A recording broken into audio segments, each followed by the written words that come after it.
to you, Prime Minister, this letter is just for you. My intention was to give you this letter when election was true. But since Dr. Rowley was stepping down, I figured I couldn't wait. I'm reading it now. I'm reading it now. Before it's too late. Before it's too late. I hear people say the PNM wasting the nation's time. I hear people say the UNC go scrape every last dime. And some couldn't choose between bad and worse, so I had to write this plea for the next leader of this country. Cause we need to see a nation full of success. We need a leader addicted to progress. Someone who's not here for the money and always giving us transparency. A leader with a clear destination and a direction that we will see. Most respectfully, to whom this may be.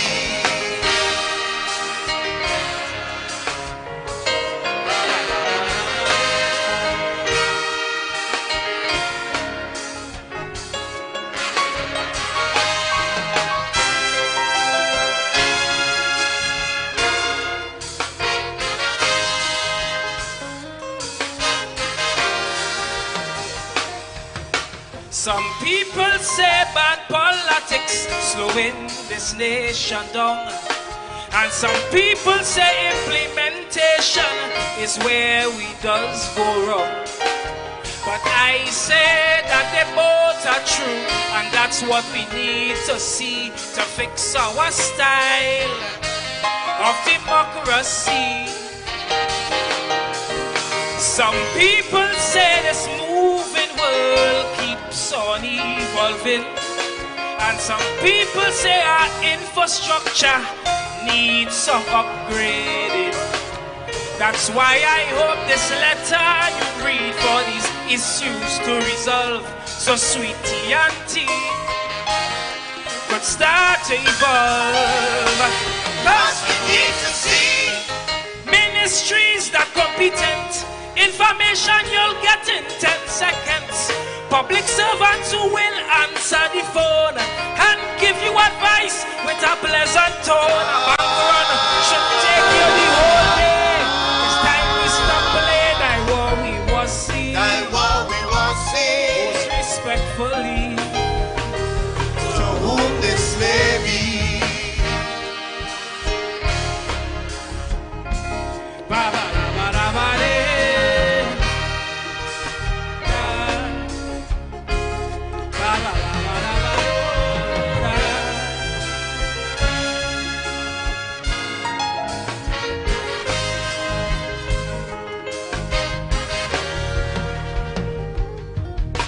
I used to play I was sheriff when I was a little boy. But when I see they arrested Earl, I'm glad my gun was just a toy. It reminds me there are few ways up and 1,000 ways to fall. That's not just for one, but that goes for all. Many leaders in this land could be guilty or innocent, and it's hard for the people to truly know, so they will judge your intent. So before you walk in that big office, take a look at your character and have a long chat with Almighty Father. Cause we need to see power without ego. Take a ride on the bus, let people know. Don't be too much on your high horse, but be confident whenever time calls. Careful how much your leaders put one pot. Them things have to stop. Thy war we was see. Most respectfully, to whom this may be.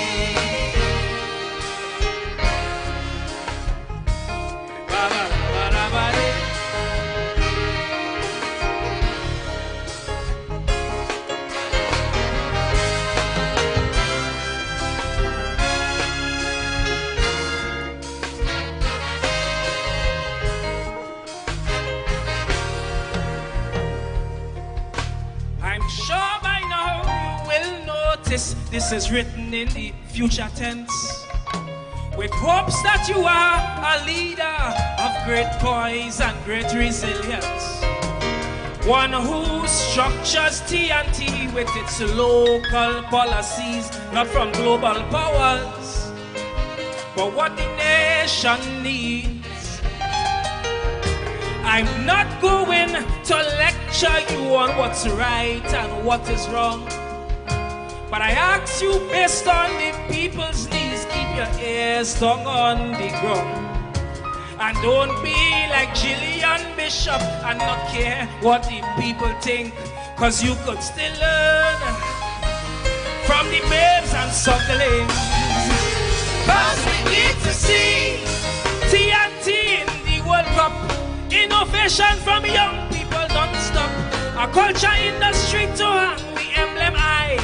So Soga go stop trying to eat me pie. A leader who strike paying to criminals, that is critical. That's what we was see. That's what we was see. Most respectfully, To whom this may be.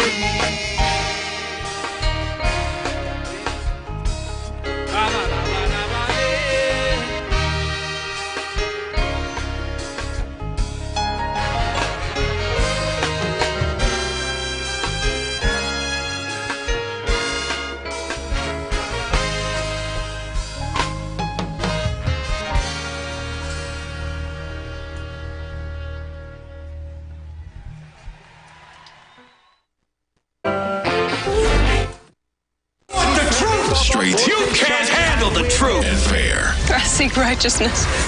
The official station that defends the nation. The Street 91 FM. Constructive Talk with Pastor Google, where every conversation builds bridges and sparks solutions, because together we can shape a better future. On the Street 919 FM, the official station that defends the nation.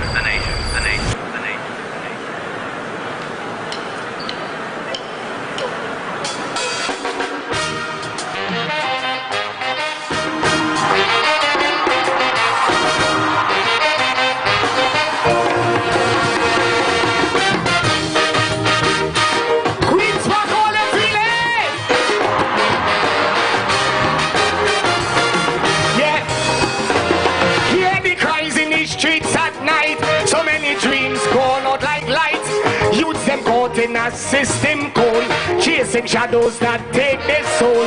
But the rhythm of hope is strong. Feel the beat that guide us along. Plant the seed of change in the ground, and reap the fruits of love from this song. I'm sure we can rise from the shadows as we shine. Through the pain and the sorrows, leave the darkness behind. For the youth and the future, let the healing begin. Of the island, let love pull us in. So come from the dusk till dawn, as we rise up every morn. We'll fly through the skies like rain. Our people will rise again. Hand in hand is how we'll start. Everyone can play their part. Man, woman, and child come in. Let the cleansing begin. What are you doing?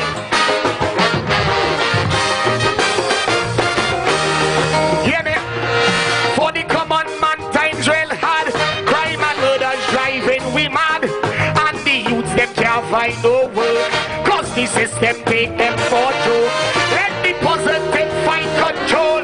We must not lose sight of our goal. In spite the stress and the strain, let us build our country again. I'm sure we can rise from the shadows as we shine. Through the pain and the sorrows, leave the darkness behind. For the youth and the future, let the healing begin. Of the island, let love pull us in. So come from the dusk till dawn, as we rise up every morn. We'll fight through the skies like rain. Our people will rise again. Hand in hand is how we'll start. Everyone can play their part. Man, woman, and child come in. Let the cleansing begin. Everybody wave your hands like this.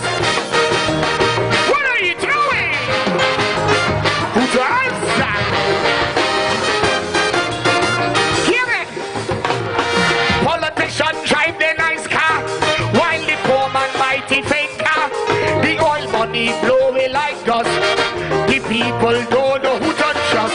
But every crisis we will master and rise to triumph from disaster. We will cast the evil away. We make the solemn pledge here today. I'm sure we can rise from the shadows as we shine. Through the pain and the sorrows, leave the darkness behind. For the youth and the future, let the healing begin. In the rhythm of the island, let love pull us in. So come from the dusk till dawn, as we rise up every morn. We'll fly through the skies like this.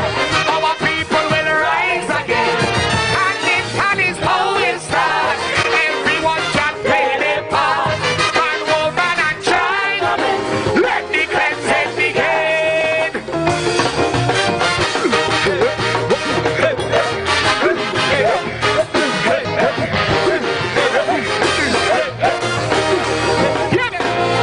From the ghetto I born and grow. I learned to make joy from sorrow. Even though it was hardship and pain, I see the blessings falling like rain. And every time the setbacks would come, I keep the faith and weather the storm. With every step and toil I strive, just to keep my dreams alive. I'm sure we can rise from the shadows as we shine. Through the pain and the sorrows, leave the darkness behind. For the youth and the future, let the healing begin. In the rhythm of the island, let love pull us in. So come from the dusk till dawn, as we rise up every morn. We'll fly to the skies like this. Our people will rise again. Hand in hand is how it starts. Everyone can play their part. Man, woman, and child, let the cleansing begin.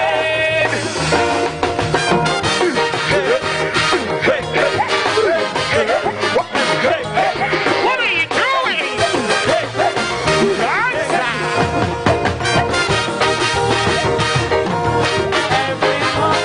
We'll fly through the skies like this. Our people will rise. Thank you much. Reach from Savannah. I love all you. We'll fly through the skies like this. Our people will rise again. Hand in hand is always us. The Street 919 FM, your go-to for insightful political discourse. Stay informed, stay engaged, and join the conversation. Connect with us online for the latest updates and thought-provoking discussions. Street 919 FM, the official station that defends the nation.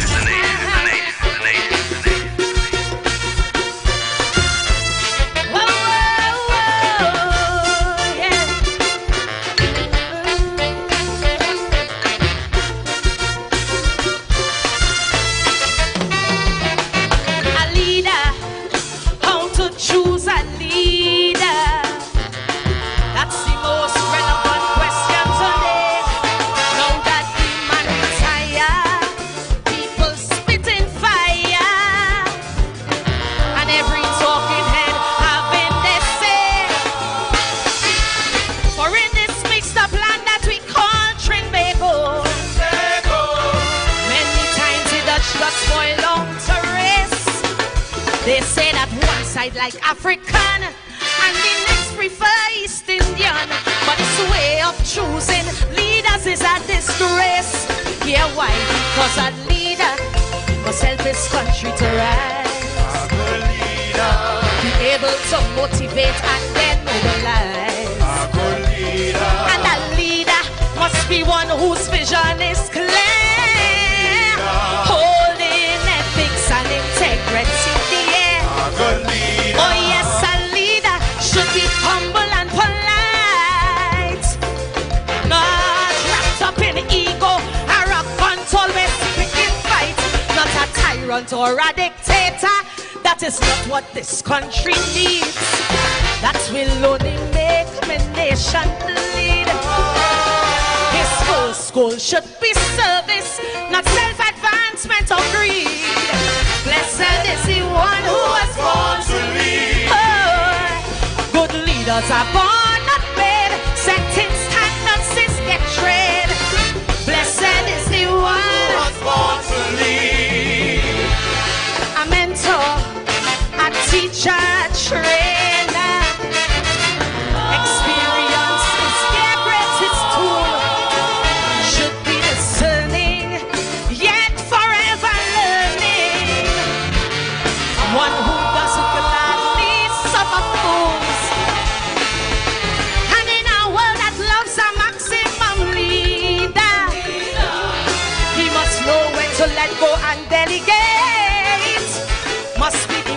able of his peers, not driven by petty fears. And though he can, don't always dominate. Because a leader must be blessed with wisdom also. A good leader. Oh, when to take in front and when to follow. A good leader. And a leader must be the one to set the template. So those coming after could duplicate. A good leader. Oh yes, a leader should be humble and polite. Not wrapped up in ego, arrogant, always picking fight. Not someone seduced by flattery. That is not what this country needs. Not stumbling about like a tumbleweed. His heart should beat with courage, not be coward or weak-kneed. Blessed. Good leaders are born not made. Being a mentor is their trade. Blessed is the one who was born to reign. We don't want someone always thinking small. No, no. No, no, no, that's not a leader at all. At all, at all. One who always booze, drinking alcohol. No, no. No, that's not a leader at all. At all, no Casanova. Always chasing skirts. No, no. Leader at all. At all, and if it's the treasury that they out to hurt. My, No, no, no, that's not a leader at all. my.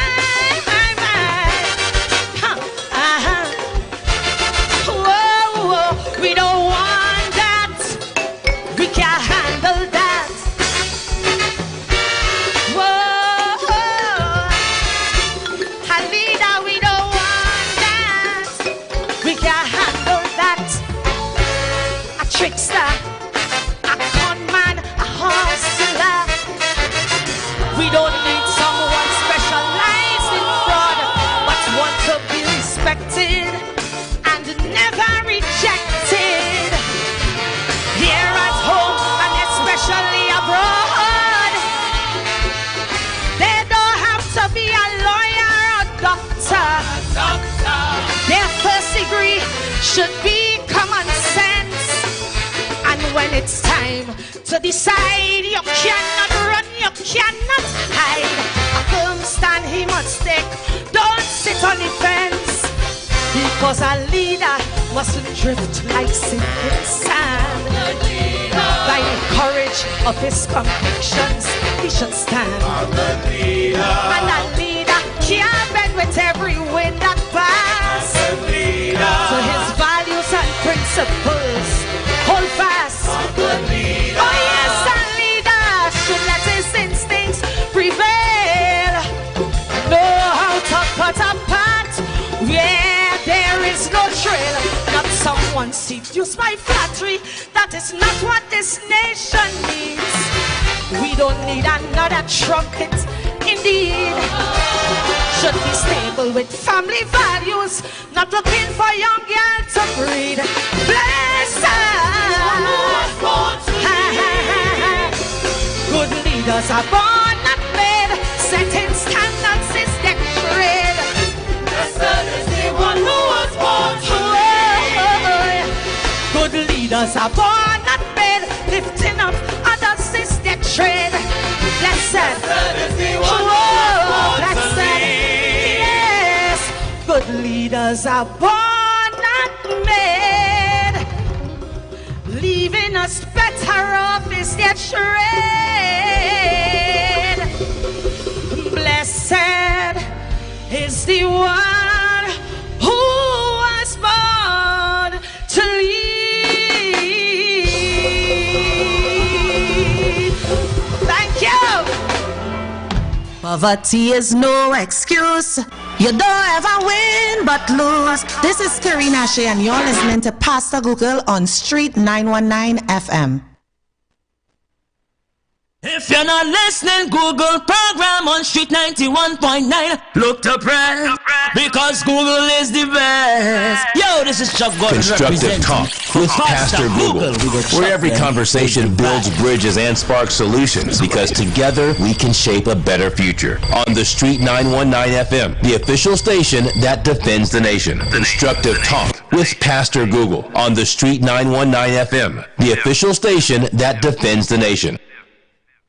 Get interactive with us. Call now and be part of the show. Don't miss out. Dial 466-5391 or 342-0081 and join the conversation today. The Street 919 FM, where your opinion matters.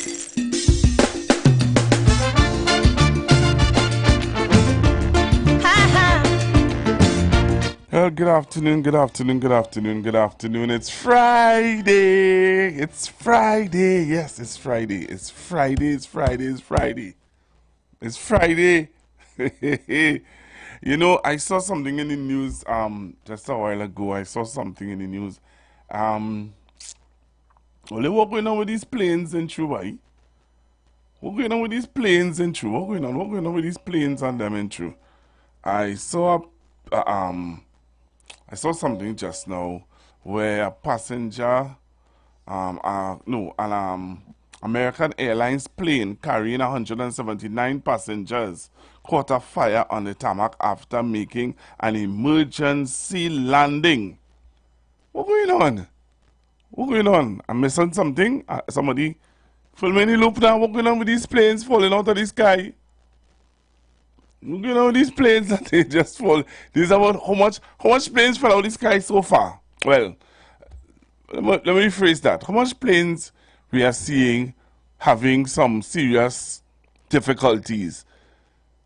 One in Canada, we saw what's happening in America. What's going on with these planes, Andy? Anybody could tell me? Well, interesting. I'm watching it. I'm keeping my eyes on it. And, you know, I just say let me bring that to your awareness, to your attention. Planes falling out of the sky. Well, let me stop saying that there. Planes having difficulties. Serious difficulties some planes are having. And I just find it to be very strange. So, it's Friday. The day before the weekend. Some people weekend started since yesterday, eh? I'm just letting you know.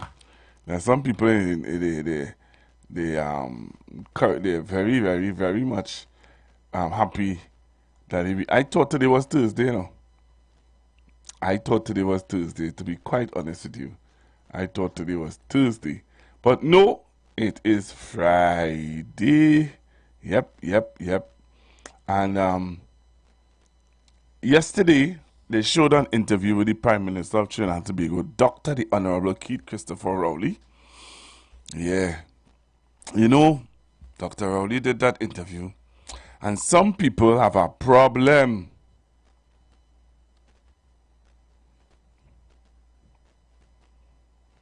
Right? Some people have a problem with him having an interview with Akash. Akash. Here now. When you watch the comments on the live, Akash Garelix, why people were so upset that Dr. Rowley will sit down and let this man interview him. You know? I would not mind taking the job, you know. But you know what I say? So I say there's a bias. Yeah, did I say Google come live with the biasness to interview Dr. Rowley. So Dr. Rowley had Akash and he had some other young lady. Two other, well, you know, Jewel Brown. I always play Jewel Brown clips on this station. So Jewel Brown, Akash, I forget the other young lady name. I say other young lady, yes. I forgot the young lady name.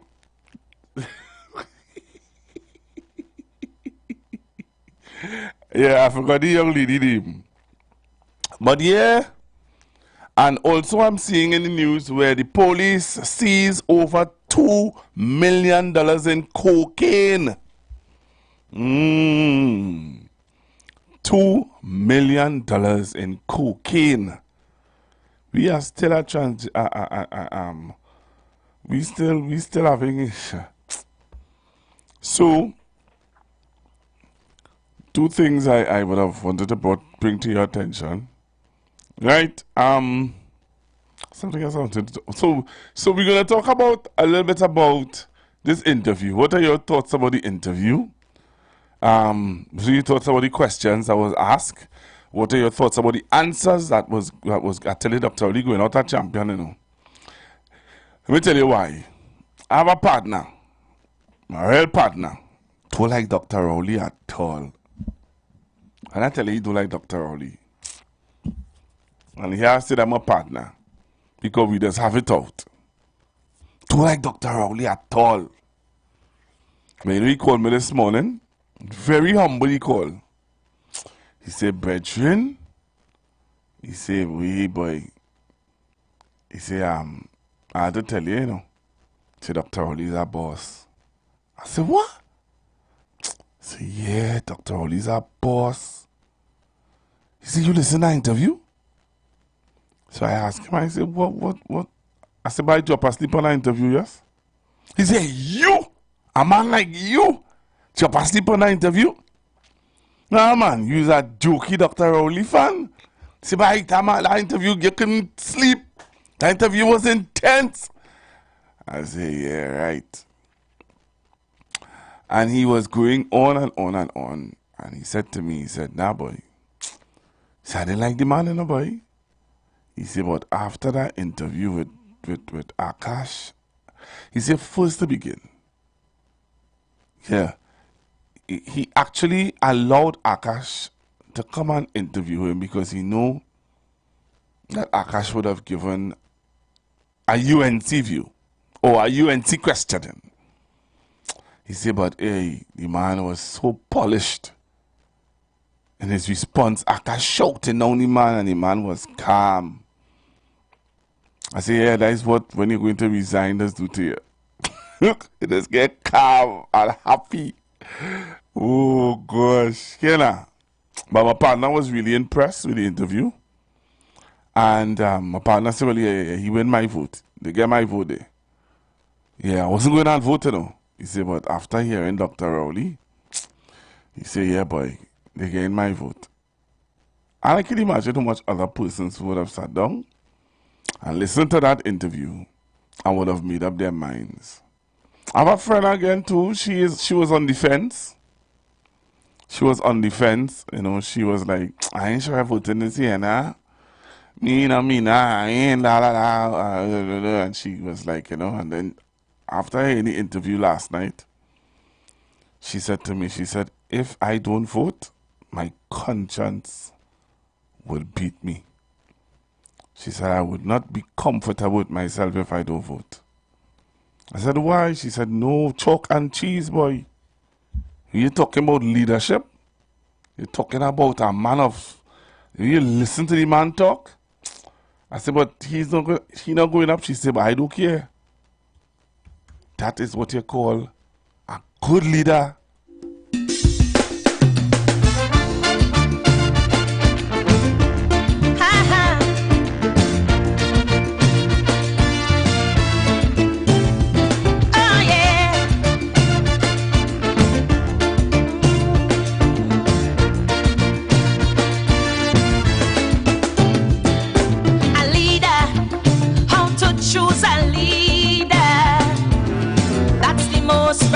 Question today.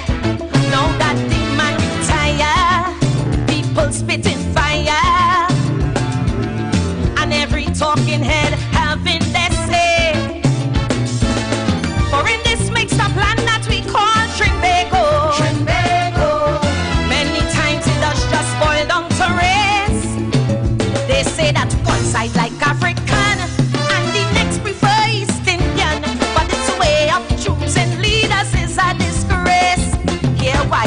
Because a leader must help its country to rise. A good leader be able to motivate and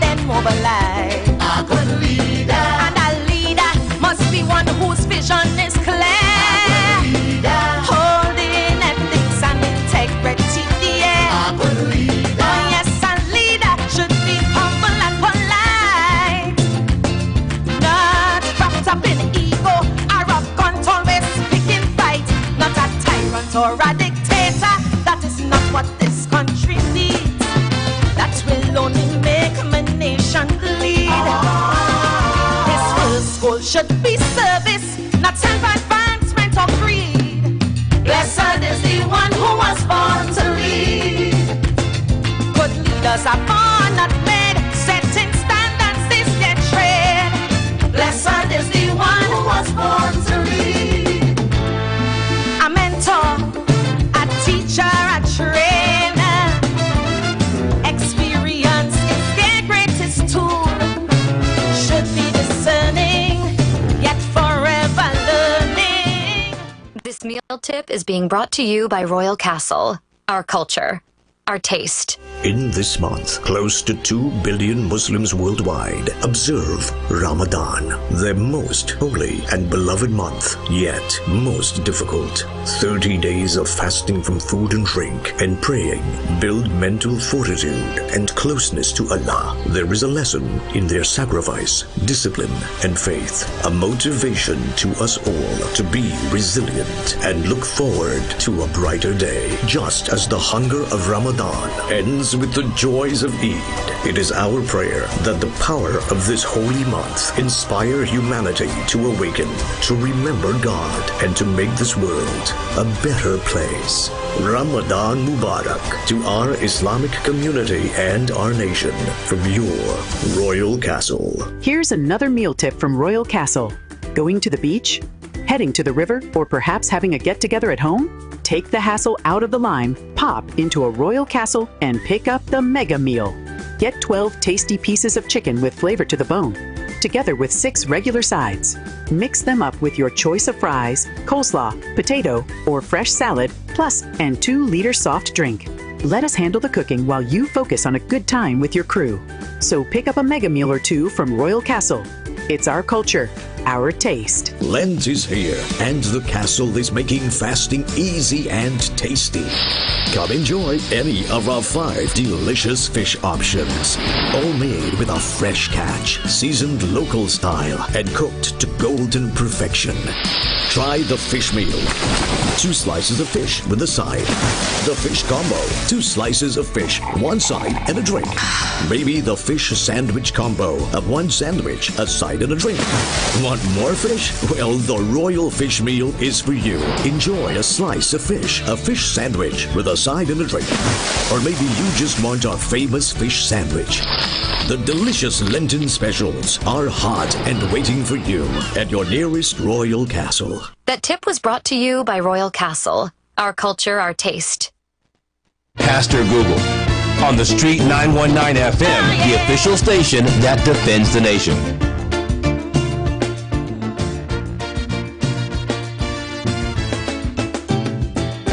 A leader, how to choose a leader. That's the most relevant question today.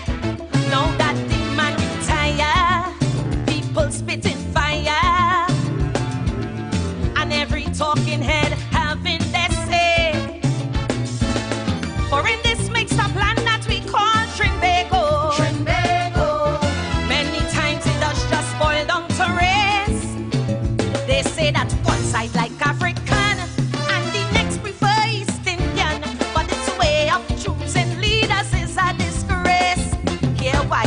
Because a leader must help its country to rise. A good leader be able to motivate and then mobilize. A good leader, and a leader must be one whose vision is clear. A good leader, holding ethics and integrity dear. A good leader, oh yes, a leader should be humble and polite, not wrapped up in ego or arrogant, always picking fight. Not a tyrant or a dictator. That is not what this country needs. That will only make my nation bleed. So I'm right here with you. So we're going to look at some of the videos from last night. I have to do that today. Oh, I cannot do that. That if I don't do that, then something wrong with me.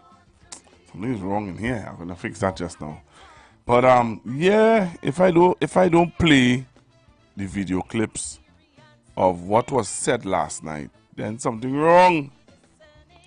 Something definitely wrong. So I'm gonna play some of the video clips of Dr. Rowley's interview that took place. And I'm going within the interview, within the clips, I will ask you to call in and tell me what are your thoughts of some of the things that he would have said, some of the things that you would have, some of you would have listened to and you found to be interesting.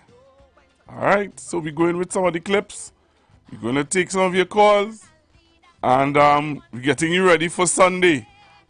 If you don't know what Sunday is, then you need to listen to find out what Sunday is, what is happening on Sunday.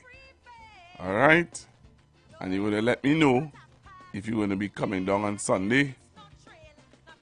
All right, so we're going to go with some of the videos from last night, and you will tell me, Trinidad and Tobago, you will tell me what are your thoughts about the interview. I really want to hear some of your views on the interview last night. You know, last night I think most persons' television was glued on to that interview last night. Somebody asked me a question. They said, when will the opposition leader do something like that? Well, I hope somebody sent me the video with when she was doing the interview and what take place when the young lady asked her about certain things, you know. So let's go with some of the interviews, some of the questions I was asked last night to Dr. Rowley. Cool? So take a look at this and you tell me what are your thoughts, what you know, tell me. So remember the numbers to call after you hear the, you know, the interview, the questions and stuff like that. Remember the numbers to call at 342-0081, 466-5391, and 771-1791. Take a listen to this. And you know, in terms of your communication style, some people have criticized you and say that it is direct, very much so as to what you're doing with us right now. It's a direct conversation. Some may say it's too direct, even abrasive, and that it feels disconnected with the regular man. What are your thoughts to hearing words like that, that persona that the public has of you, that you're a bit harsh? Well, how do you feel? Do you feel connected to the regular Joe? Very, very much. Because you see, whatever I am, I didn't become that with office.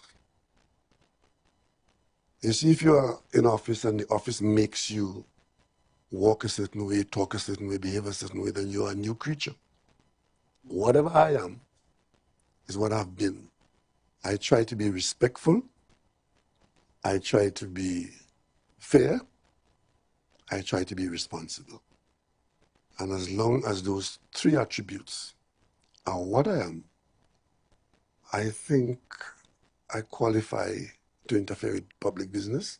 I know there are some people who would have issues with who I am, but that's who I am. And that's who you asked to manage your affairs. And then I have a responsibility now to manage it to the best of my ability. And that's what I think I've done. What are your thoughts? 342-0081, 466-5391. What are your thoughts? Do you accept him for who he is? He said that's who he is. Do you accept him for who he is? Do you think that he should do you think that he should change? He should have changed his approach? Hello, good afternoon. Hello, good afternoon, Pastor Google. Good afternoon. So before you say anything, you know, your partners are them mislead you this morning, eh? Your partners and them ask a question. And rightfully after them asking the question and make people call it and make a fool of themselves. Then call the minister and ask the minister if she didn't know. And then the minister say, yeah, I'd known 2 days before. 2 days prior. 2 days before, yeah. And then the man only answer that question. That they know. That they know. Because I could tell you the minister had sent me a correspondent. Yeah, two of them answer yes. And they know, you know. Thank you. Everybody going to say no because they believe in, you know, what they tell you. They give really the impression as though they didn't know. Yeah. But hear what? I had to go and pay some bills, you know. You had to call me back. Right. Well, all right, no problem. Yeah, man. Yeah. I don't do that. I can tell you I don't do them thing. But I'm going for a break and come back. Don't touch your knife. That man go from hostile. The views expressed are not necessarily the views of the management of the Street 919 FM. You've got bills to pay, and so do we. Let's go pay some bills on the Street 919 FM.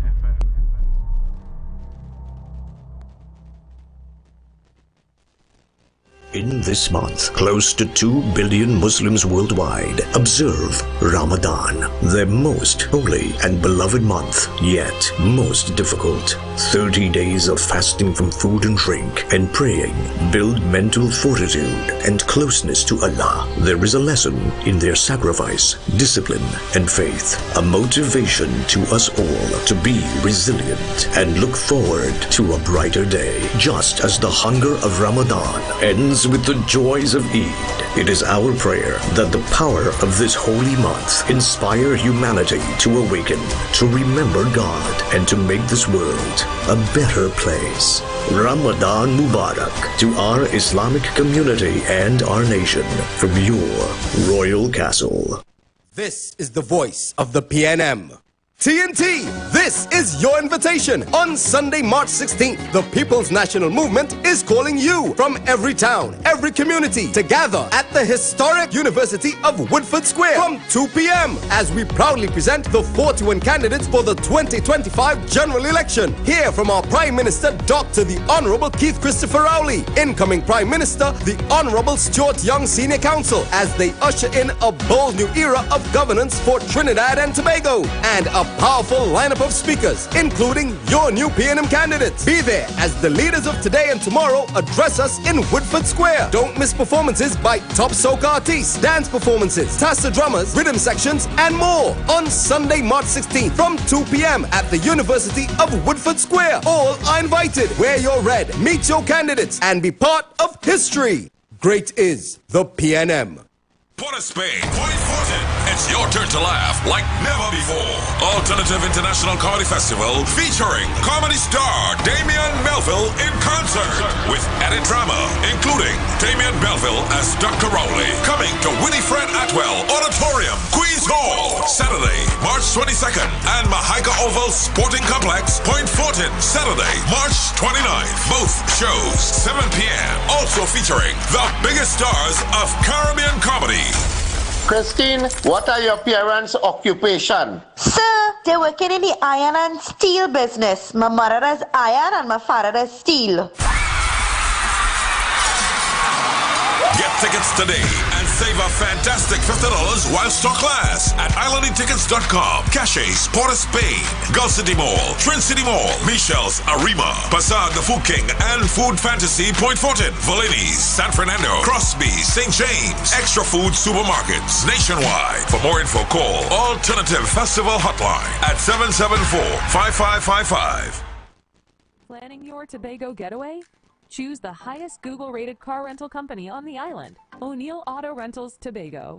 Located just minutes from the A&R Robinson International Airport, at O'Neill, we pride ourselves on being the most tech-savvy car rental company in Tobago.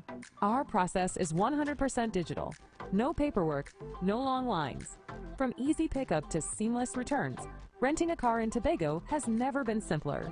WhatsApp us now at 1-868-361-1042 to book your vehicle. Don't forget to mention promo code RADIO2 to receive a 5% discount on your rental.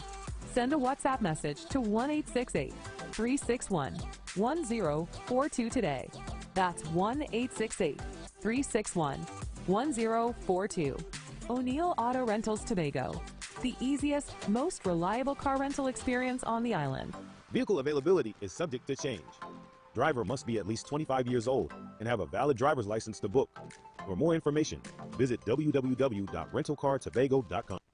The presence of oxygen is absolutely the absence of disease. Most chronic diseases that plague us are not happening to us, but is happening within us. We're literally eating ourselves to death, which means we're not living longer, we're dying longer. Join fitness expert Aloy Johnson, the founder of the healthiest corner on earth, located at number 92 East Drive, Champlain, every Wednesday from 8 a.m. to 9 a.m. live on The Street 919 FM, where he shows you that healing the body's temple is easier than anyone would have led you to believe.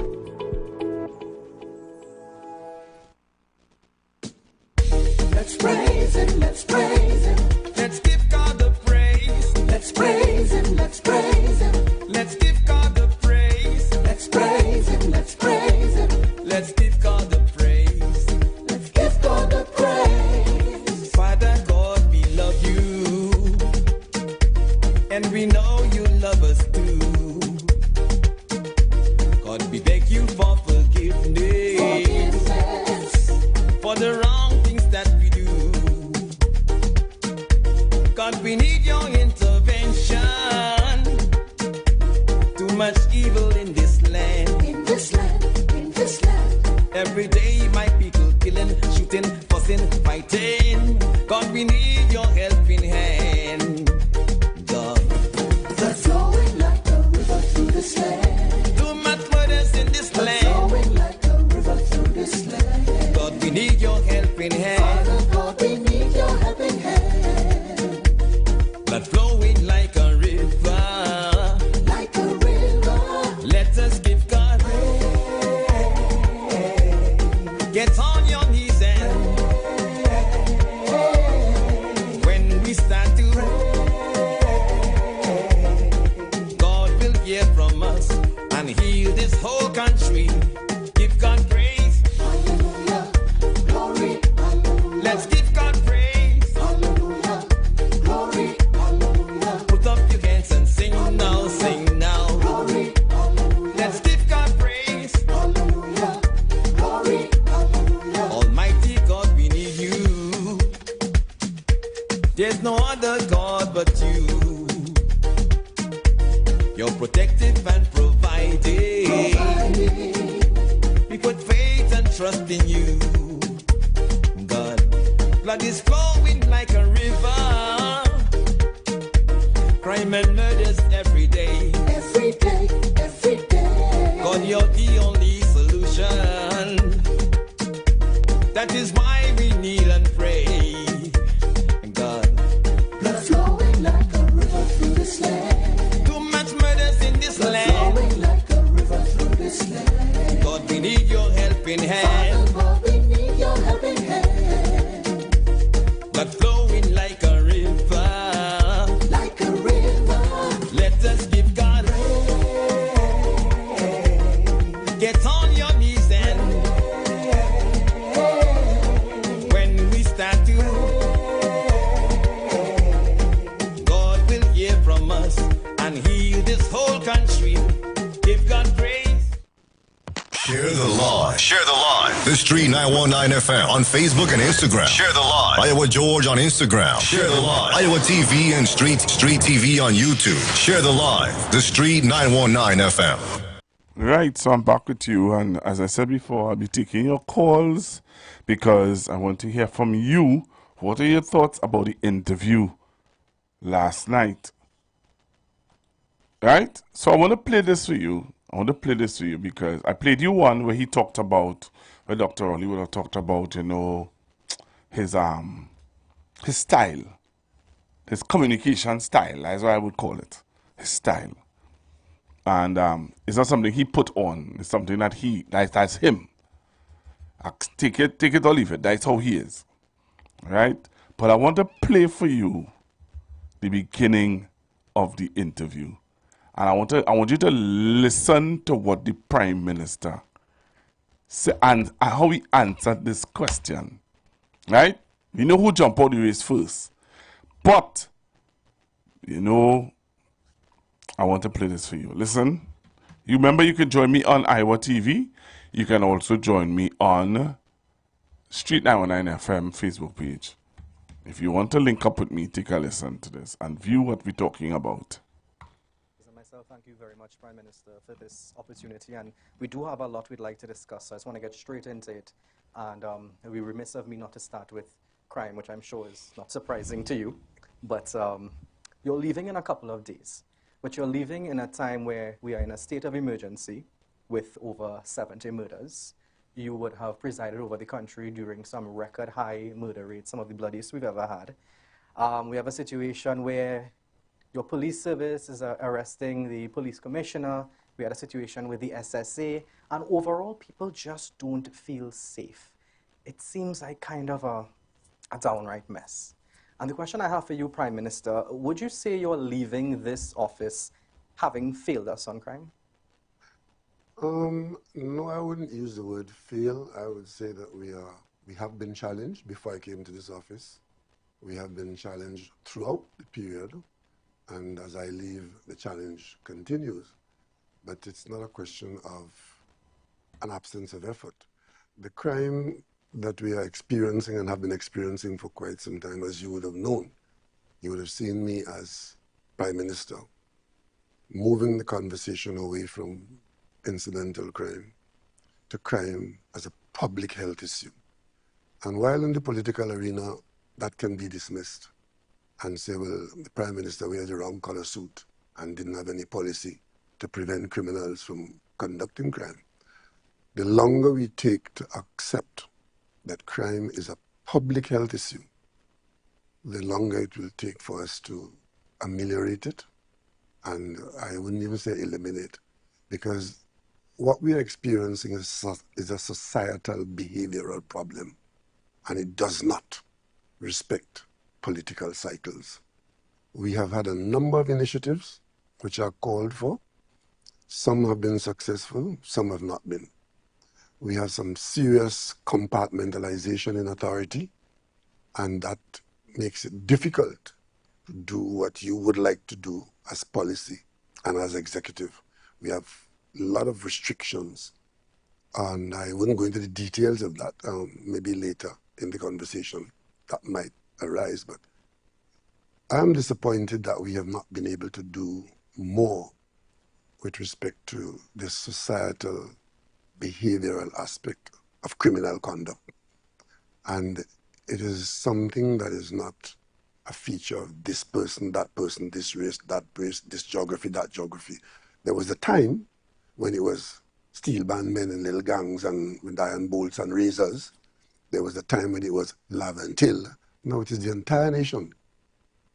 Tobago, Seychelles, Chaguanas, where I don't want to say young people, but some younger members some younger members of our society are seeing crime in some instances as a way of life.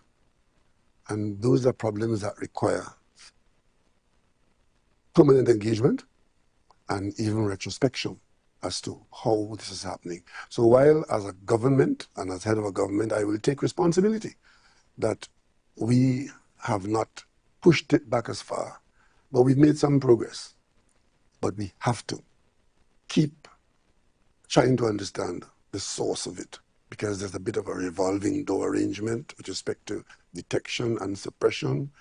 There's a whole question of the breakdown of the family in some parts of our society, and there's also the commercialization of crime, organized criminal conduct. So these are all its strands. You know, because I want to be fair to you, right? So crime didn't start overnight. It didn't start in September 2015. But promises were made by yourself and your administration. In 2015, in your manifesto, you promised to do a better job than the People's Partnership, which you call an abject failure, with respect to how they dealt with crime. Then in 2020, you would have said that you all would have made gains in the last 5 years. I would have positioned this country now to finally, genuinely and meaningfully attack crime. Now, I contend with you, it's gotten worse. Well, how do you know that if that government was in office, it wouldn't have been far, far worse? Oh, we'll never know. Well, right. So scientifically, you don't know that we have not done better than the last government. Because I tell you what, if I am to look at all that we've done with respect to addressing the issue, I'm sure I will give you a better card, because it requires the use of the resources, the creation of resources. Today, we have 2 offshore patrol vessels in this country. with a 28-day endurance. They can go out to sea and stay there for a month. That gives us the opportunity to patrol our borders. Even so, people are still penetrating our border. Suppose we didn't have that. Today, we started out as a government examining the police service with the DO7 report. Remember that? Examining the police service to see what we can do. And some of those things were doable. If you talk to the commissioners of police in the last 5 years, they will tell you that they have been extracting certain parts of that report and fighting. We have, in fact, strengthened a lot of our ability. Look at the external sides of the crime. This government has done far more effectively with the United States in fighting crime with respect to weapons coming from the United States, to the point where the United States have now put federal, in response to us, alongside our CARICOM colleagues, where we were in the leadership, the United States have put certain transmission of weapons from one state to another under federal control. They've put a ZA in place. They've caught and penalized a number of people in response to our initiatives. People who are shipping arms from deep states in the southwest, from the south, into Trinidad and Tobago. So we have done those things. We have worked with our CARICOM colleagues to get assistance and training and to make sure that our people, are better positioned. What if we hadn't done that? You think it would have been as it is now? It would have been worse. So don't compare us with another government, because that government might have been in office and it could have been far worse. I wasn't comparing. That was in your manifesto. You made the comparison. Well, I would not run away from any manifesto promise. When you're raising children and they are toddlers, you promise them the best that they can be, best that you can give them. So aiming high is not a fault. Aiming high is not a fault. It's not doing your best. And it's where we have not done our best with that I'm concerned about. So the fact that we say we're going to do this at this height and make every effort to get there, if you aim for the clouds and you fall in the treetops, you're better off than never getting off the ground.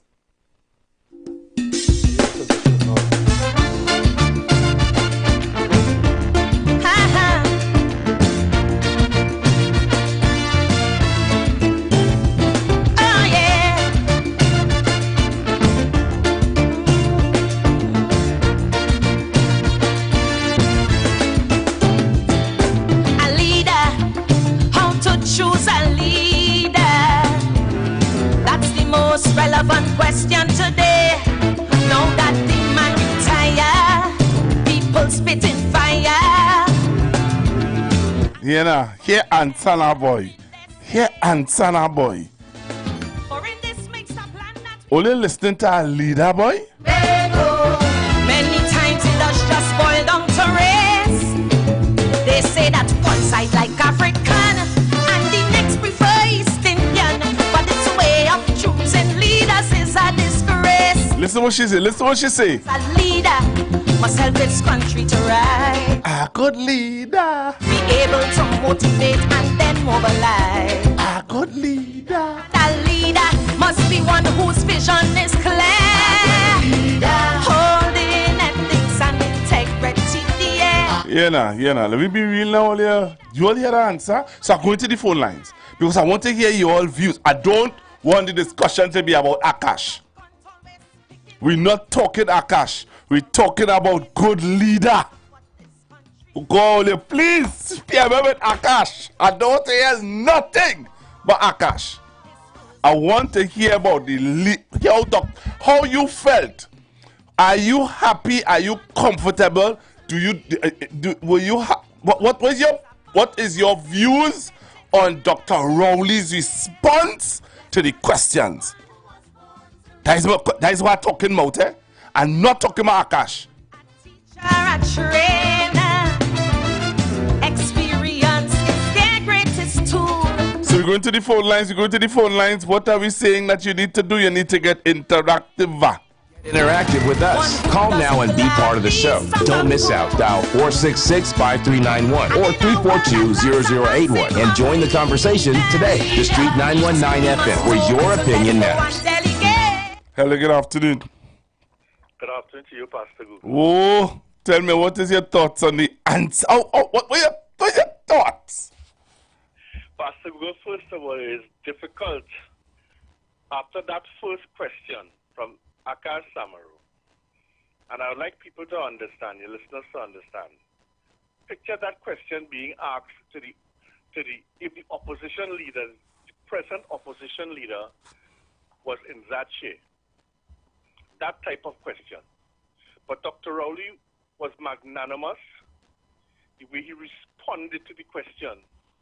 And one thing you can say about Dr. Rowley, he has a mind that remembers things from way back when, because he was able to respond in a manner whereby the answer that he gave had a basis of a bit of, like, he did quick research on it.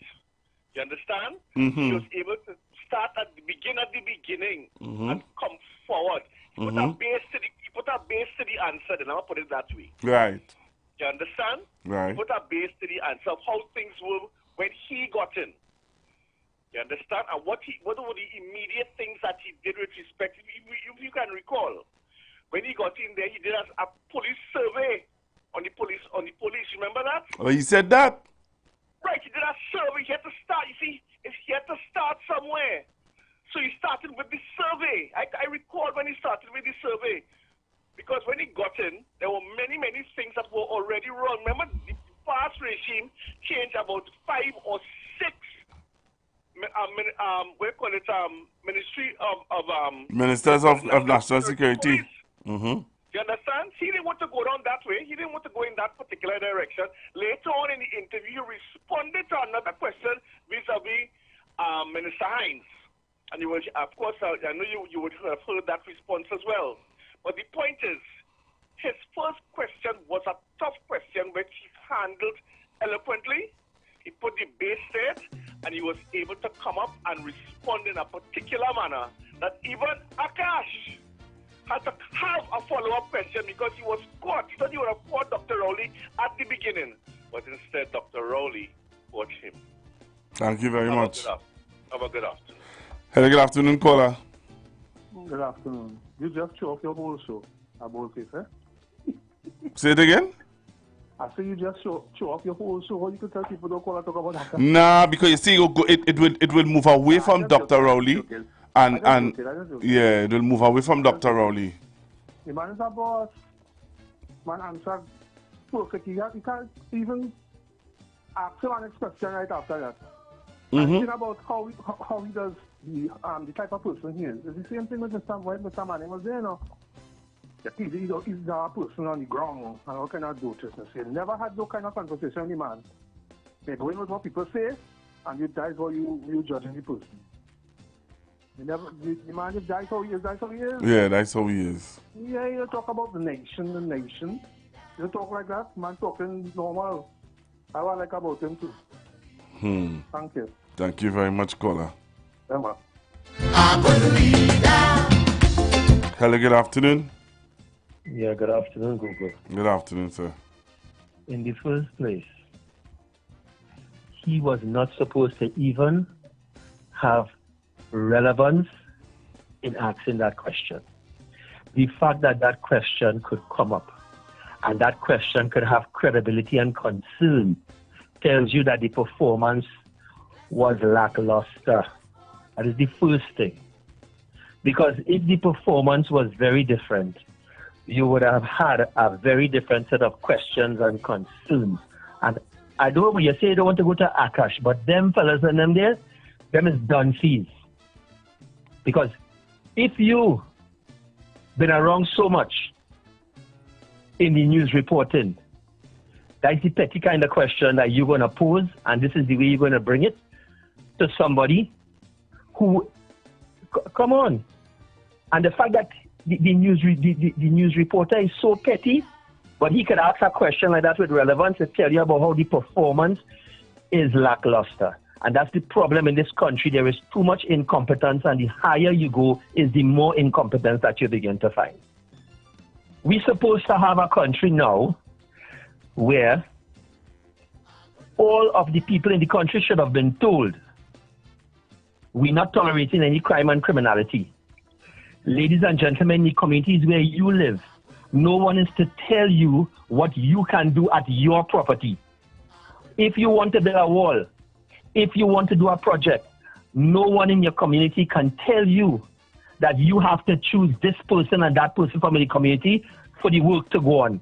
And you have to also emphasize that nobody could tell no Trinidadian and Tobagonian that they can't come into the community and work. And That's who said absurd. and who said that hasn't been said or that hasn't been worked out? What? Where they're saying it? And it happening all the time? All right, caller, thanks very much. It happens all the time. Okay, caller, thanks very much. I don't know where you live. And let me no, you can't tell me nothing like that. There's something wrong with you. Hello, good afternoon. Good afternoon, Pastor Google. Something wrong with you. You telling me Dr. Oli was in a meeting in Sawa. Anyway, I don't want to respond to him. I don't want to move away from what we're talking about. Yeah. We stay in within we zone. Let me stay within we zone.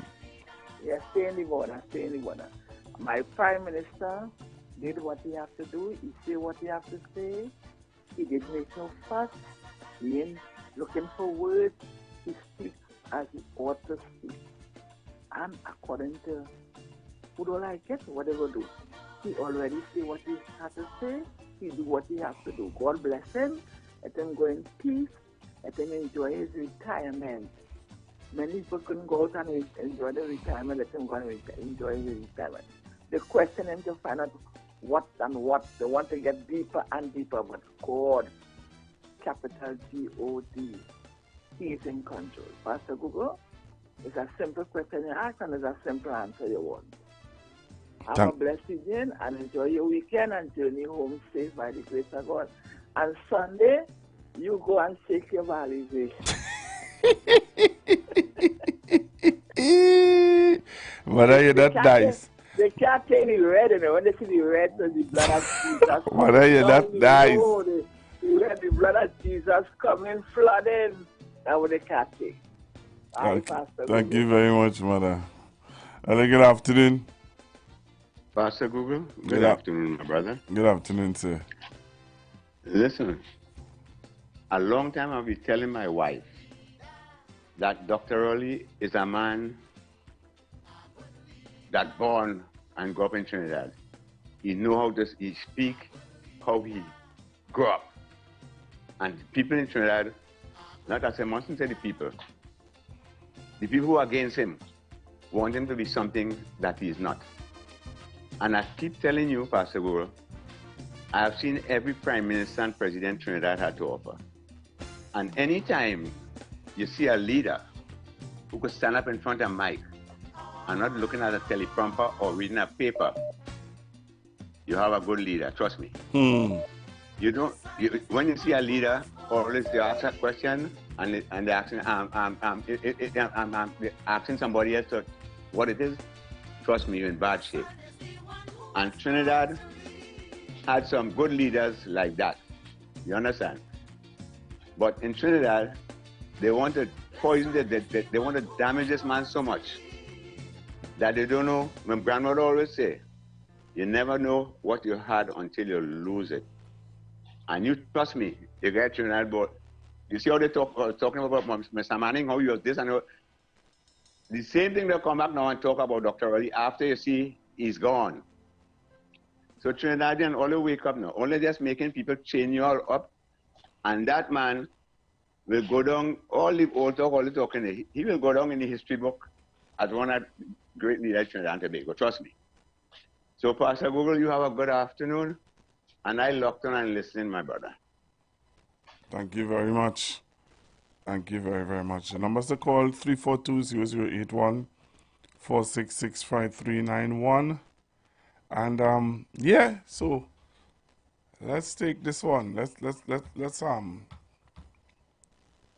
go with this other question that was asked, and you will call in and make your contribution. Prime Minister to say, because you're still head of the National Security Council and so for a little while longer, yes. In terms of the state of emergency, has the government had an assessment of how effective it has been? We've been doing basically daily assessments, right? Because you see, one of the reasons why we've entered into that state of emergency is because some people in the society felt that that was a panacea of some sort, right? have a state of emergency and you will.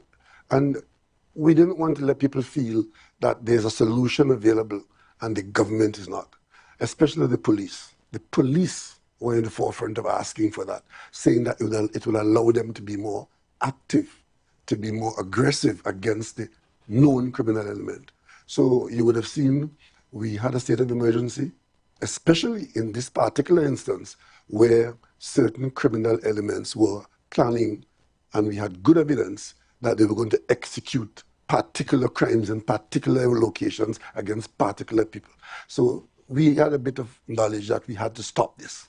And secondly, now that we've done it, those people who were calling for a state of emergency, I hope that they would have been satisfied that it is not a panacea. It allowed the police to do certain things, but it does not prevent the criminals from carrying on with what they had intended to do in many instances before. So you will see the police continuing their high level of activity, and the state of emergency, we should have given them some extra. It has not removed the revolving door. It has not removed the criminal mind. It has not removed the commercial enterprise and crime. And of course, it has not it has not opened the government to more authority in fighting crime. Because I tell you something, once a person is arrested for a crime, the executive, the government, has virtually no role except to pay the bills, all the way to the Privy Council, back and forward. So it's not as straightforward and as simple as it appears to some people.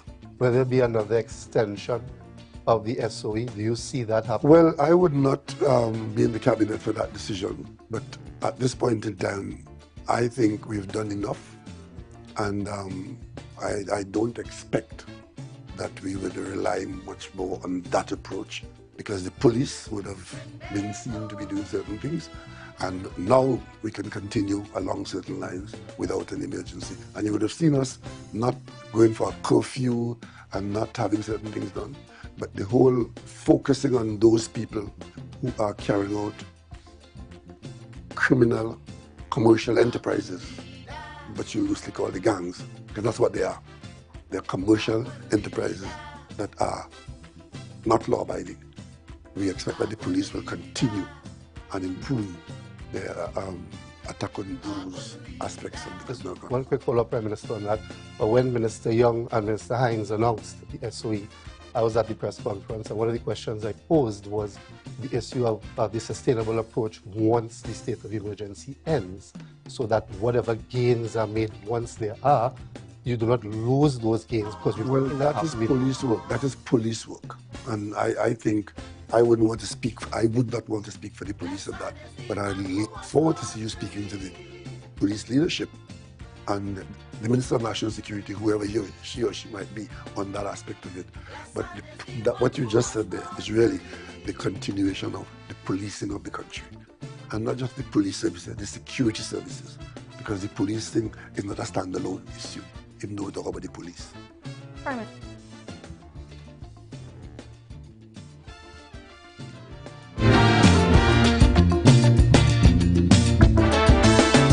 342-0081-466-5391. Hello, good afternoon, caller.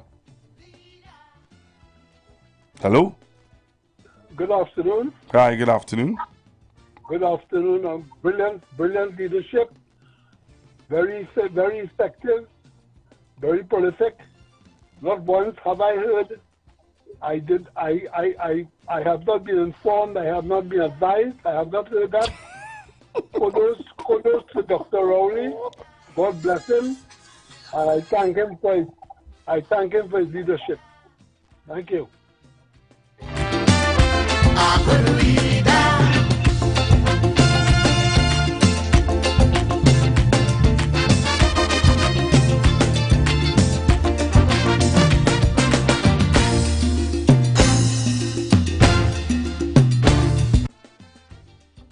Minister, if I may, you are leaving office. You're preparing to leave office. I want to find out from you, how difficult is it or was it to govern Trinidad and Tobago? Well, you would have heard at least one Prime Minister I can think of, but I think possibly two I know of, who would have said that Trinidad and Tobago is a difficult country to govern. And it's largely because we are a free people who enjoy significant freedoms. Freedom to even waste your time. Freedom to play the fool. Freedom to make good when you can do better. For example, we have a lot of state support in Trinidad and Tobago, and the population doesn't really appreciate that.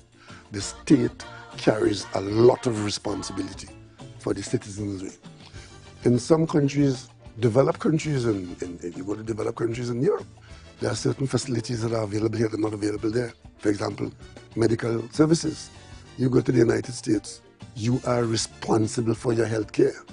In Trinidad and Tobago, you crazy? You're free to go and climb a tree and break a branch and break your hand and go to the hospital and conduct $1 million in surgery and walk out complaining about the doctor. Trinidad and Tobago, you send your children to school from preschool, what we call it, ECC. Yeah. Isn't it free? You go ask any of your cousins in America how expensive it is to look after a toddler at that stage of life. So we are very free, and we're free to criticize, to comment, and therefore we pull in very many directions. And I haven't even mentioned our differences of religion, of ethnicity, of geography, and they all play a role. And what the governance requires is to bring them all together to a common purpose. When we went to play that football against the United States, the game that we lost here, that was for me a moment in time when the entire nation had a common purpose. Around independence in 1962, we didn't have a common purpose, even on independence, because as a child I remember hearing the reports coming from Marlborough House every night, and our teams were at Marlborough House and we were almost not going to get independence because they couldn't agree on independence. It was towards the end, in a moment of magic between Dr. Williams and Dr. Capileo, that it came to a head. So there are very few moments when we come together. In fact, because we practice a certain kind of politics, it is a politics where some people believe that you can only succeed if you drive us apart. If we come together, if you're not in office, you're going to fail. So you have to drive wedges. So it's a very difficult country. But that difficulty is the challenge when you come into office. So how then do you think the citizenry is going to remember you in your 10 years as Prime Minister? What is your hope? So what I tell you, I haven't given that much thought. Fair. But I think I understand what you're asking me. Some will remember me for what they didn't get. And some will remember me for what they achieved during my tenure and what I did to put them in a better position. You may not believe this, but I have a stack of thank you cards in my office at St. Anne's from some people who saw it fit for one reason or the other to buy a card, write it and send it to me. And the ones that I appreciate the most are the ones that tell me how the policy or how the action would have put them or their children in a better position going forward. But I do have some of those. I want to follow up with my colleague's question about governance.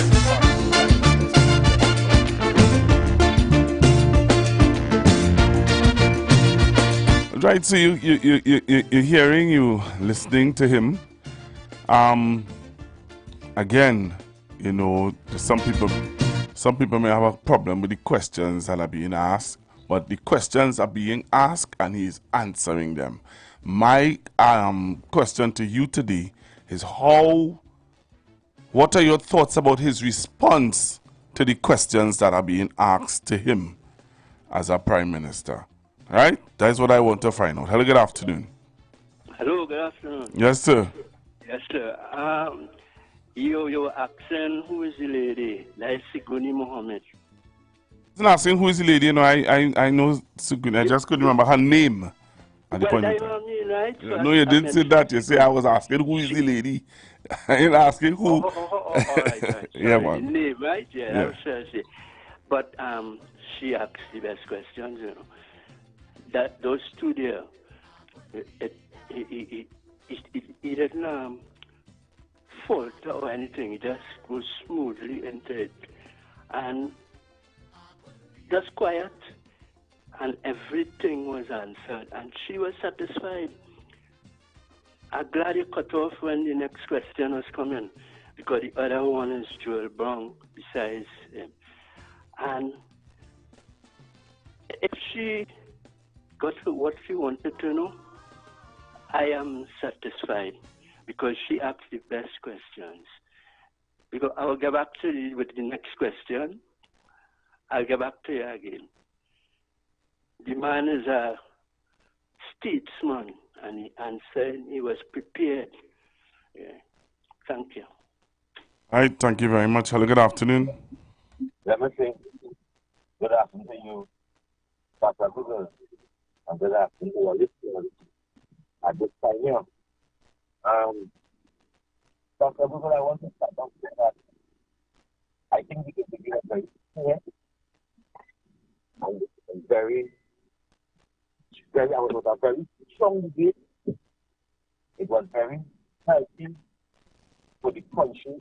Because I think that everybody played a role. Joel played his role by being the calm person. As you said next time, most time in that festival, you know Joel is a very calm, cool fella. He asks the question cool.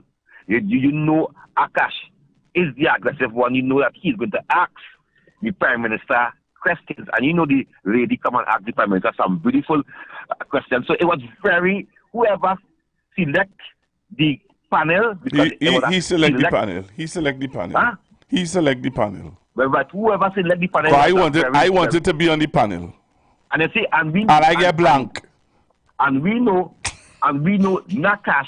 Hey, you hear what I just tell you? I bypass that Pastor. No, I wanted to answer that. I wanted to be on the panel, but you blank me. Pastor, you say the Prime Minister do things for you. What you go carry for the law? So you are right to blanket day. You say that. I bypass you near, brother. So you should have blank. So you agree? You agree the man blank me, boy? Huh? You agree with the man blanking me? But the man you say, Pastor Google, that the man who think for you what you will remember for your life. Anyway. But I want to ask you one question before you continue. You think your political leader could do an interview like that? I think that I am after, but I started idea about last month, but I'm going to push it that I want to see a debate between between Gary Griffith, Makeda Padley, and Stuart Young if he going up and so I'm to your political leader.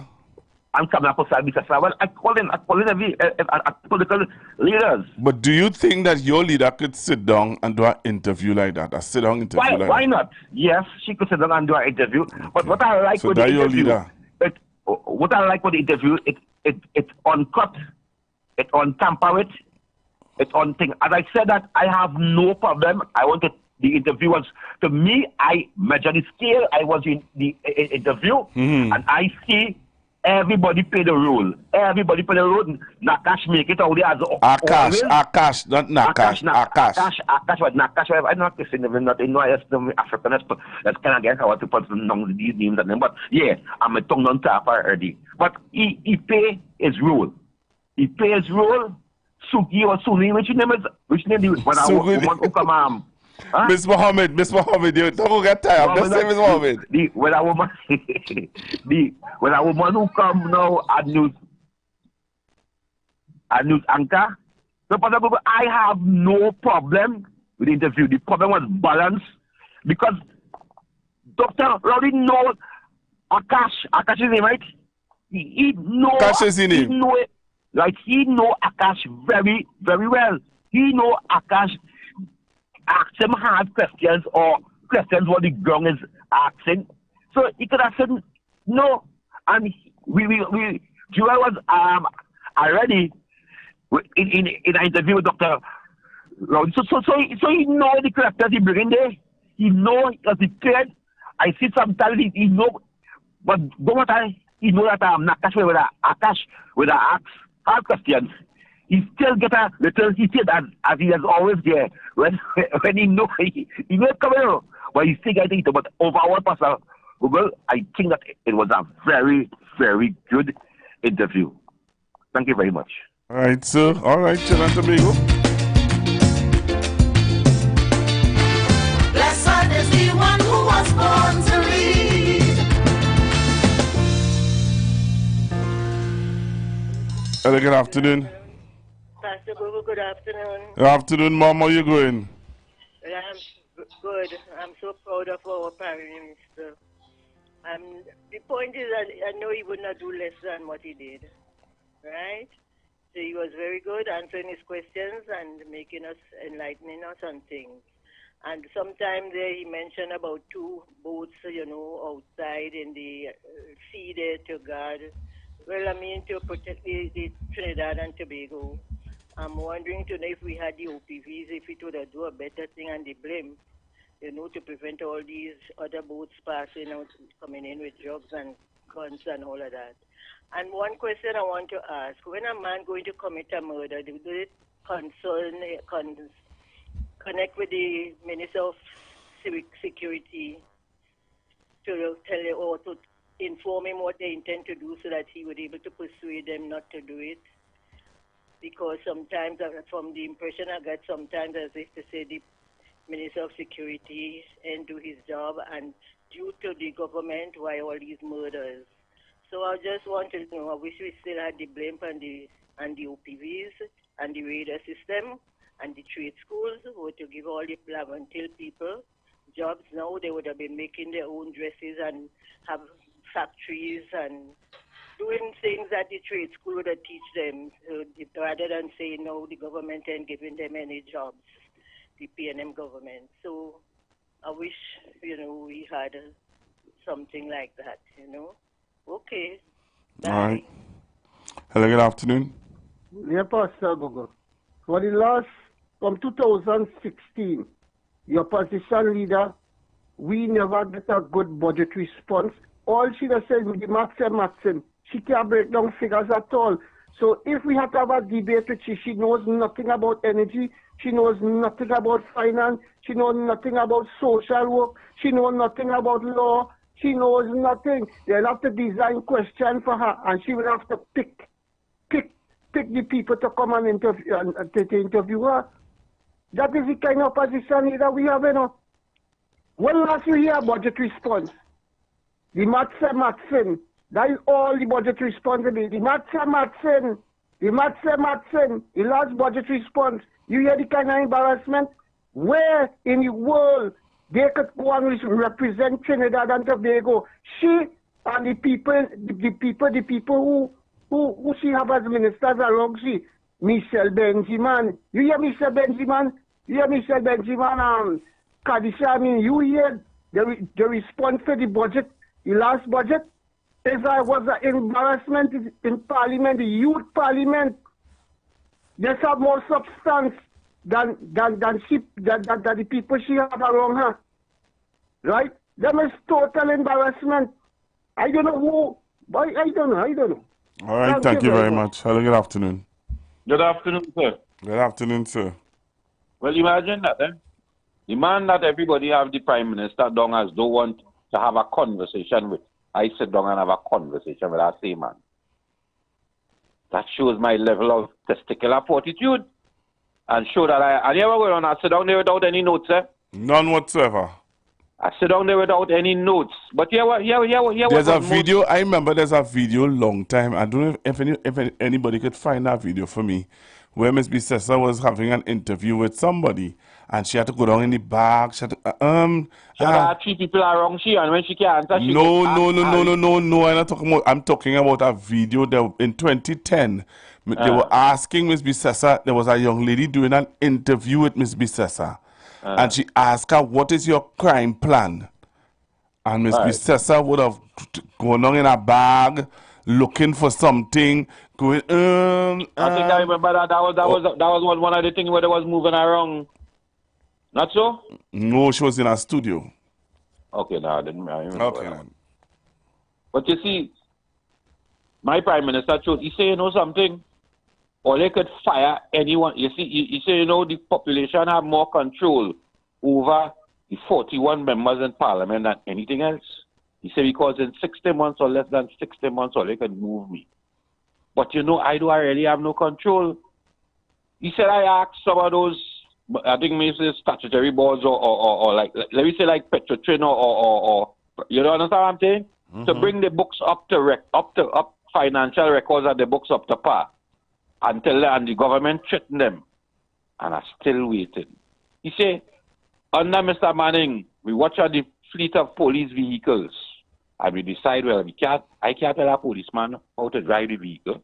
So we decide we put a management board in place to manage them. He said, we go up Waterfield, man describe to you how large of police vehicles we have. And what we ain't catching yet is that it all boils down to us as individuals, as citizens, to do the right thing, you know, Pastor Google. Take care of the government vehicle. Take care of the fire truck. When they send you to make 8 hours, make a productive 8 hours. Enjoy your day, my brother. So I know who I'm voting for, right? Stuart? We waiting. All right, thank you very much. Hello, good afternoon. Google, good afternoon, sir. Good afternoon. A statesman could only be a statesman, a true statesman. I listened to the interview, and I say, not a note, not a fumble. Even though the devil was choking one of them with his anger, because you can see the venom in him talking. Dr. Rowley handled it very proper, very good. Statesman could only be a statesman. That's why you see now all the regional leaders are following him in his speech where he made a concerning the Donald Trump. Yeah. Rob Gonzalez, I think was the last one, is he went to Jamaica in a political thing and made a speech. So all of them are following into it. Trust me, he has done a lot for this country, and to me, it's a bittersweet period. You know, he's going. Yes, you know, people wanted him to go. Now he's going, you know. There's a change of heart with some people, but I'm glad that he's leaving. He's leaving with the baton in his hand, but also he's passing on the baton. He's leaving victorious. In other words, so I'm very thankful to God for giving us this blessing that we are able to get 10 years prime ministership from him and his team. So, you know, he's not there without his team, his wife. I'm really thanking God for that. I think we have a lot to thank God for as a country. Although we have all the negative things going on and stuff like that, but we still have something to thank God for. And I really say thanks, Dr. Rowley, for your time spent over 42 years. Yeah. Thanks, Pastor Google. Thank you very much. Hello, good afternoon. Good afternoon, Pastor. Yes, sir. How are you? I'm okay, Pastor. I believe I don't know if there is videos yet. Pardon? I don't know if there is videos yet. But I believe the video you're looking for is the interview with Shayda. Yes. Yeah, she did that. I was Shayda, and I think that was on TV. When she really makes up what she says. She really can answer half of the question. But if you want to get it, to find for you. Yeah, trying to find it. If I get a video, I'll be very glad. I'll go find for you.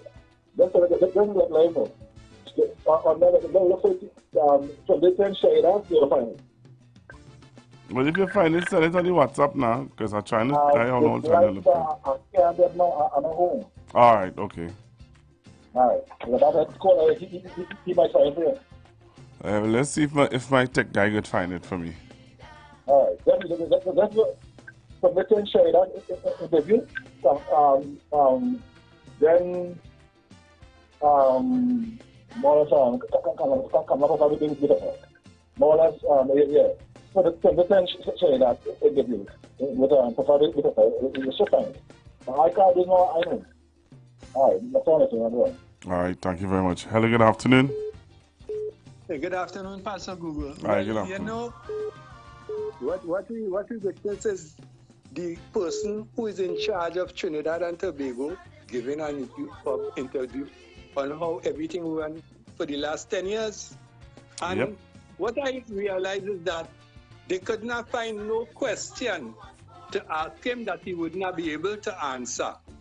You understand? Like he had everything written down for the last 10 years so that any question asked, I could answer. But one thing I would like the population, this mustn't fly over the population head. They're talking about the budget, and the budget 60 billion every year for the last 10 years and over $500 billion. He said most of the money spent was on salaries, and it's true, Pastor Google. 20% of the money is just for goods and services. The 80% is for salaries. Thank you very much. So when you have people saying where the money gone, where the money gone, Well, this is what's going and on. all the thief This the is what's money. going on. Yeah, check it out good. Thank you very much, caller. Hello, good afternoon. My Pastor Google, how you doing, man? I cool, Mr. Tobago. How you going? I'm good. I want to just tell Kingsley, that wasn't no good interview.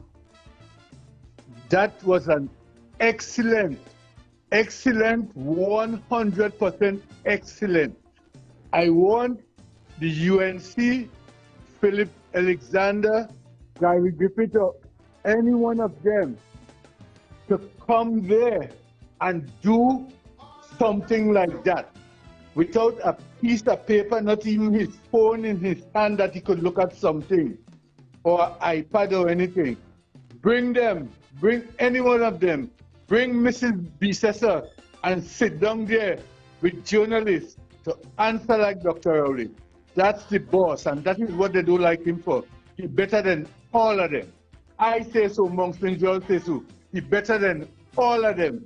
And Mr. Stuart Young going to come and do what he was taught to do.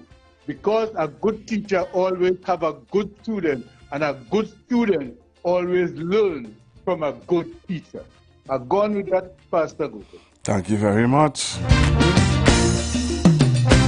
Hello, good afternoon.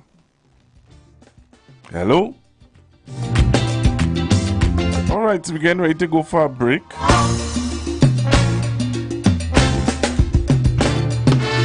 Blessed is the one who was born to read. I'm going to tell you something now. My tech people don't play though. My tech fella don't play. I don't get the video already. I don't get the video. I have the video.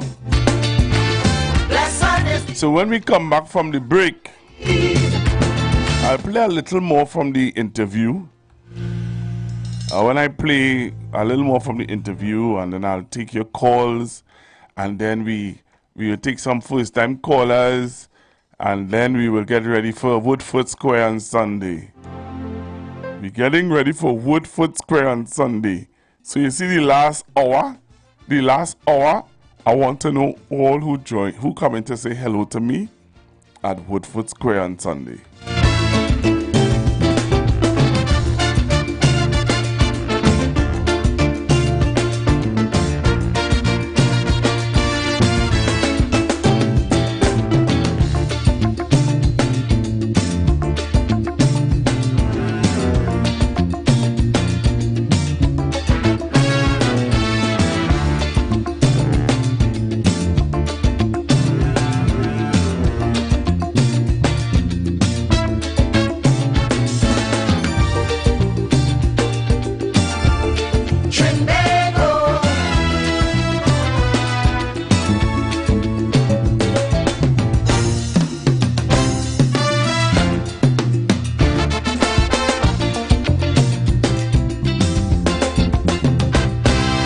So let me say thank you to those of you joining me on the live.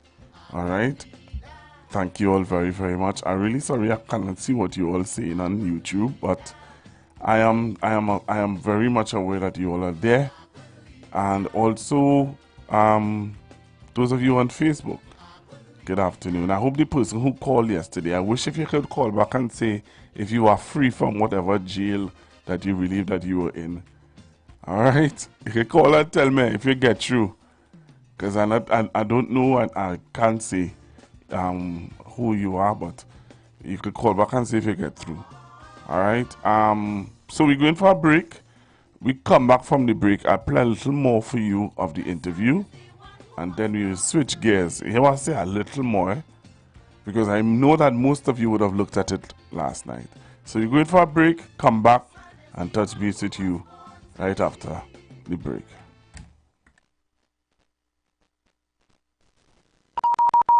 The views expressed are not necessarily the views of the management of the Street 919 FM. You've got bills to pay, and so do we. Let's go pay some bills on the Street 919 FM.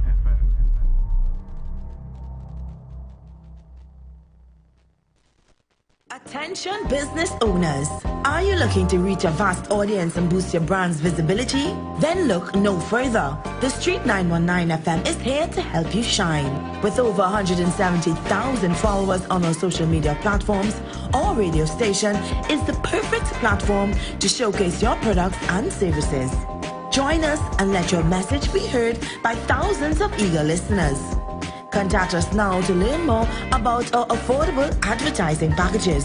Don't miss out on this incredible opportunity to connect with your target audience. Advertise with the Street 919 FM today.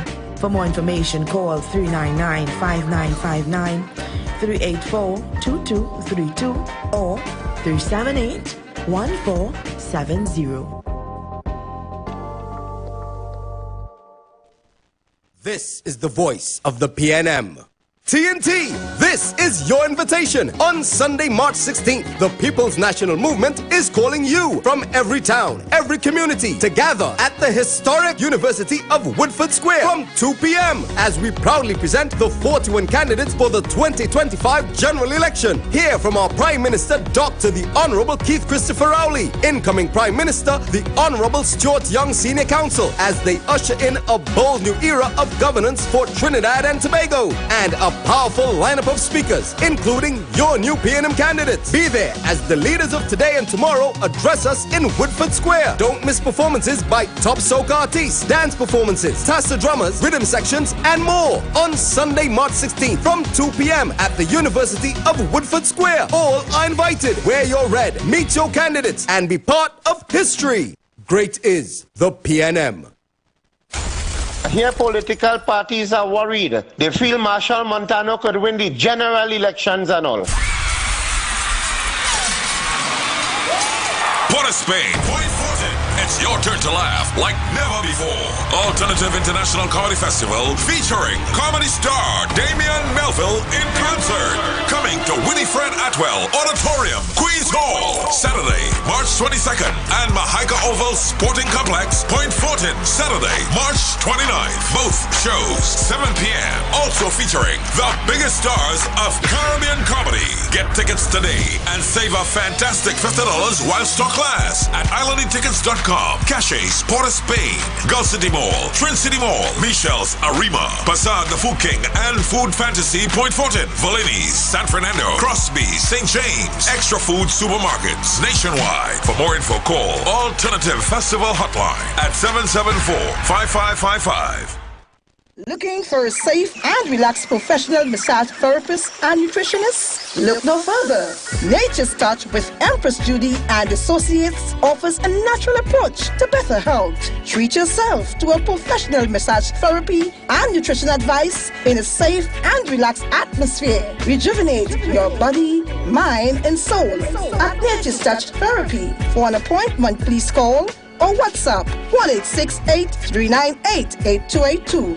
Or visit our Facebook page. Remember, your health is our responsibility at Nature's Touch.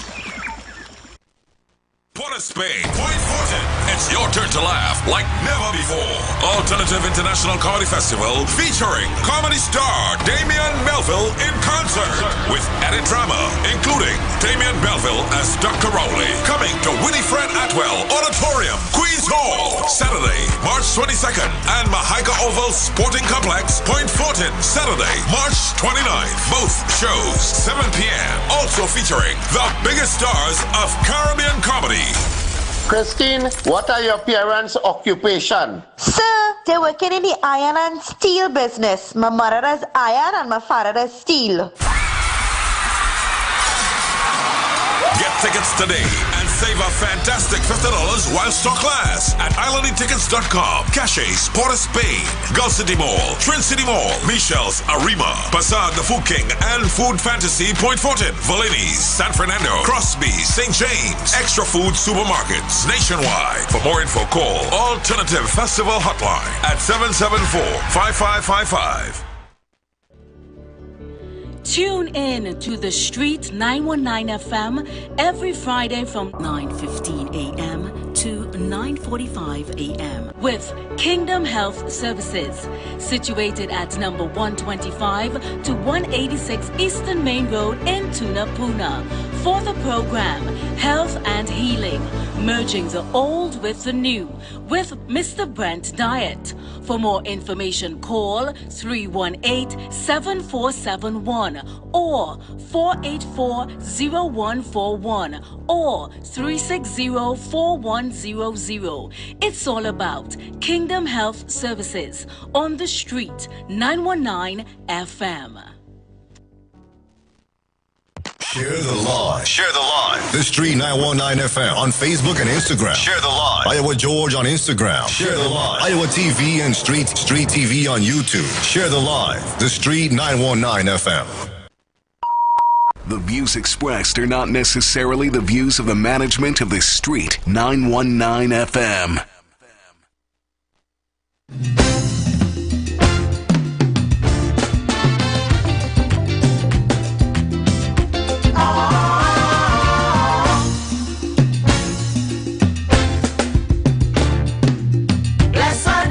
Alright, so welcome back, Trinidad and Tobago. Welcome back to Constructive Talk with me, Pastor Google. And we're just looking and we're playing back some of the questions that was asked to Dr. Rowley yesterday so taking your calls in a short bit. Take a listen. Follow up with my colleague's question about governance, because part of being Prime Minister is picking the best people for your cabinet. And I want to ask about a particular national security minister that you've backed for quite some time. I remember back in 2018, Edmund Dillon was replaced as national security minister. That year, I think we got 517 murders. Fitzgerald Hines has been national security minister since 2021, I believe. And since then, we've seen record high murder rates. But you've defended him at times. You never removed him from office, never replaced him. And I just want to know, and I think the public wants to know as well, that confidence you have in Minister Hines, where does it come, that unwavering confidence? Where does it come from, and why was he never removed from office? Well, you see, because I do not, and I did not believe that getting the better of the criminals is only about the minister. Because I was in the opposition when the administration before mine had, I think, 6 or 7 people in national security on rotation. That did not put an end to the criminal behavior of the criminal element. So as a scientist, by training, I will conclude from that a minister or a large number of ministers or a rotation of ministers does not safety and security make. Because one government practiced that. In my governments, I've had 3 ministers of national security. First, we had Edmund Dillon. He served for a period of time. And you would know,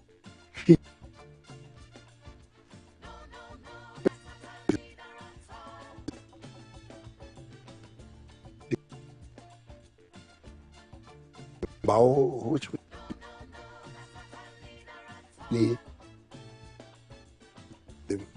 from the army, he was there before. Any one of them, what we did have that required our engagement, looking for safety and security, were ministers of government who were seeking to engage this societal problem of excessive violent crime in the society. And all of these ministers would have been treated the same way by you, because none of them, right, was said, this minister is in office and the crime therefore is disappearing, right? So this is not about Fitzgerald Hines. To ask me about my confidence in him, yes, I have confidence in him, because there's a requirement of a national security minister to treat with confidentiality, to treat with purpose, to treat with respect, to treat with concern, and all of those behind closed doors. So what you would have seen about murders, that is only one side of the whole security panoply, right? But do you think crime has marred your legacy a bit? I am not in the legacy business. You see this thing about legacy and legacy and legacy? I'm not in that. I was in the business of saying that this country has been good to me. I am the first person in my family to have gone to high school in a public policy that came just in time in 1962.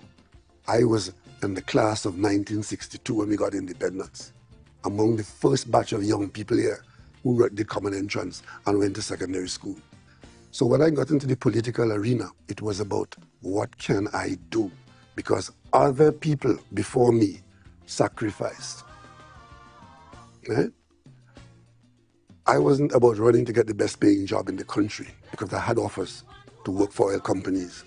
I chose not to do that. I worked for the state. I worked for the university. And throughout, I always felt if I could contribute so that the next generation could benefit, that is what I'm about. If you want to call that legacy, well then so be it. Well, Prime Minister, I'm just wondering, just to follow up on that point quickly, about $60 billion or so in expenditure in total, if I have the estimation correct, during, let's say, within the last 10 years of your administration on national security. And there are those who may say, well, okay, you've had that expenditure, but we've seen the issue, murders in particular, the challenges that you have expressed. We've seen some gains. But what about anyone who's wondering, was that money well spent in that particular cabinet portfolio? Well, the first thing I would say to that is that the vast majority of that is salary and wages. I would think probably about 80% of that was salaries to the people who have been assigned the job of responding to the criminal element. So let's start with that. It sounds good when somebody talks about, oh, we spent $60 billion on crime. Are you implying that we shouldn't pay the police? Are we paying them too much? Because I know there are others who are saying that they should be paid more, right? But the bottom line is that $60 million, when you break it down year by year, the bulk of it starting with is salary and wages. And then after that, the equipment for the ones you have hired. You see how they treat motor cars, right? I as Prime Minister can't tell them which car to drive or how to drive it. But if you go out in Wallafield, you'll meet about 2 acres of land, paved in police motor cars. And I come and look on, right? At one stage when I was in the Manning government, that problem was there. And we put a fleet manager in the police service to try and get the fleet. A simple thing like that. We see them doing that, and the argument was there was no proper management of the fleet. So we put in the system a fleet manager. It made no difference. As a matter of fact, the fleet probably got out there faster. Right? So I don't think we have got full value, but we have got some value, and the same can be said about many areas of governmental activity, and maybe in our personal lives as well. I mean, if you add up the salary you've been earning for the last 20 years, you earn a lot of money. Question is, can you now look back and say, every cent that I have earned, I can account for and I've spent it wisely to the penny? I'm sure there were days when you might have had second thoughts that you didn't spend your salary very well. The difference, Prime Minister, is that I am not the person who is in charge of the same principle. You're in charge of the budget. It's the same principle. And as a matter of fact, you have total control of your budget. The government only has partial control, because once the systems are in place, okay, I see you shaking your head and saying, how could I say that? You know how I feel when I see a commissioner of police transferring somebody who might be a good ne'er-do-well, and the person can go to the court to complain that the commissioner has transferred me, and the court is not concerned about why you could have been transferred because the commissioner is of the view that you're not in the right place. But you can go to court and complain. You could be a wastrel only concerned about the gazette and where you are on the gazette and when your promotion is due, doing no real work. And then the one who is doing the work gets promoted. You go to court to complain that you have been bypassed. The court promotes you. And that could get you up to the level of commissioner of police while you are just a general wastrel.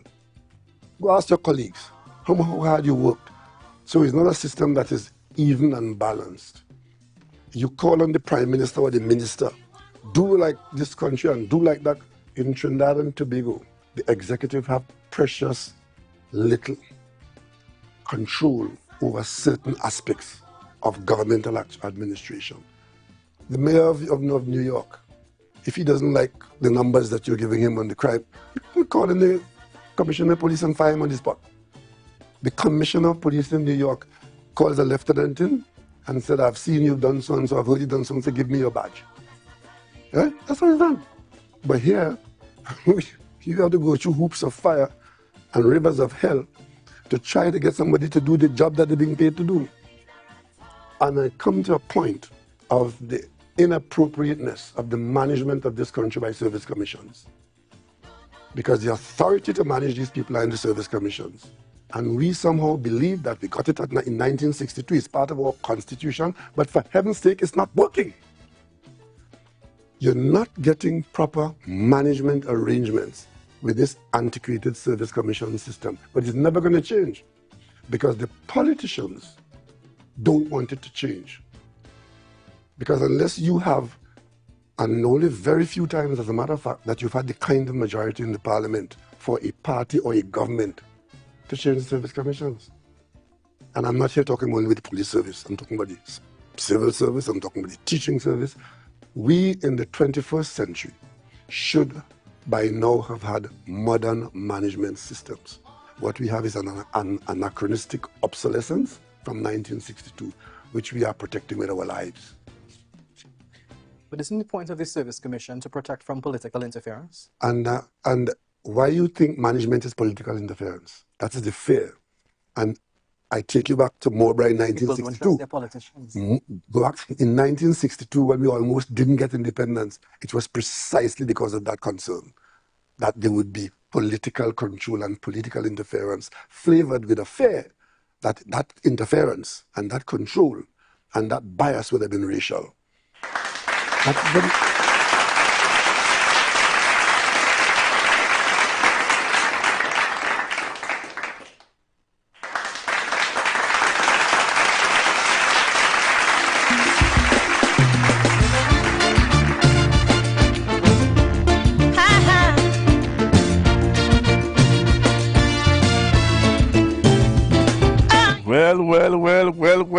Well, we back with you, Trinidad and Tobago.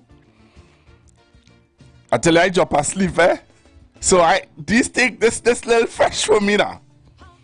You heard the answer to that question Dr. Oli gave just now.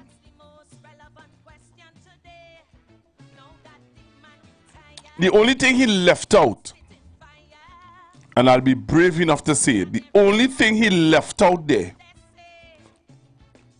was that we also have the issue of the political union leaders. That's the only thing he left out from that response.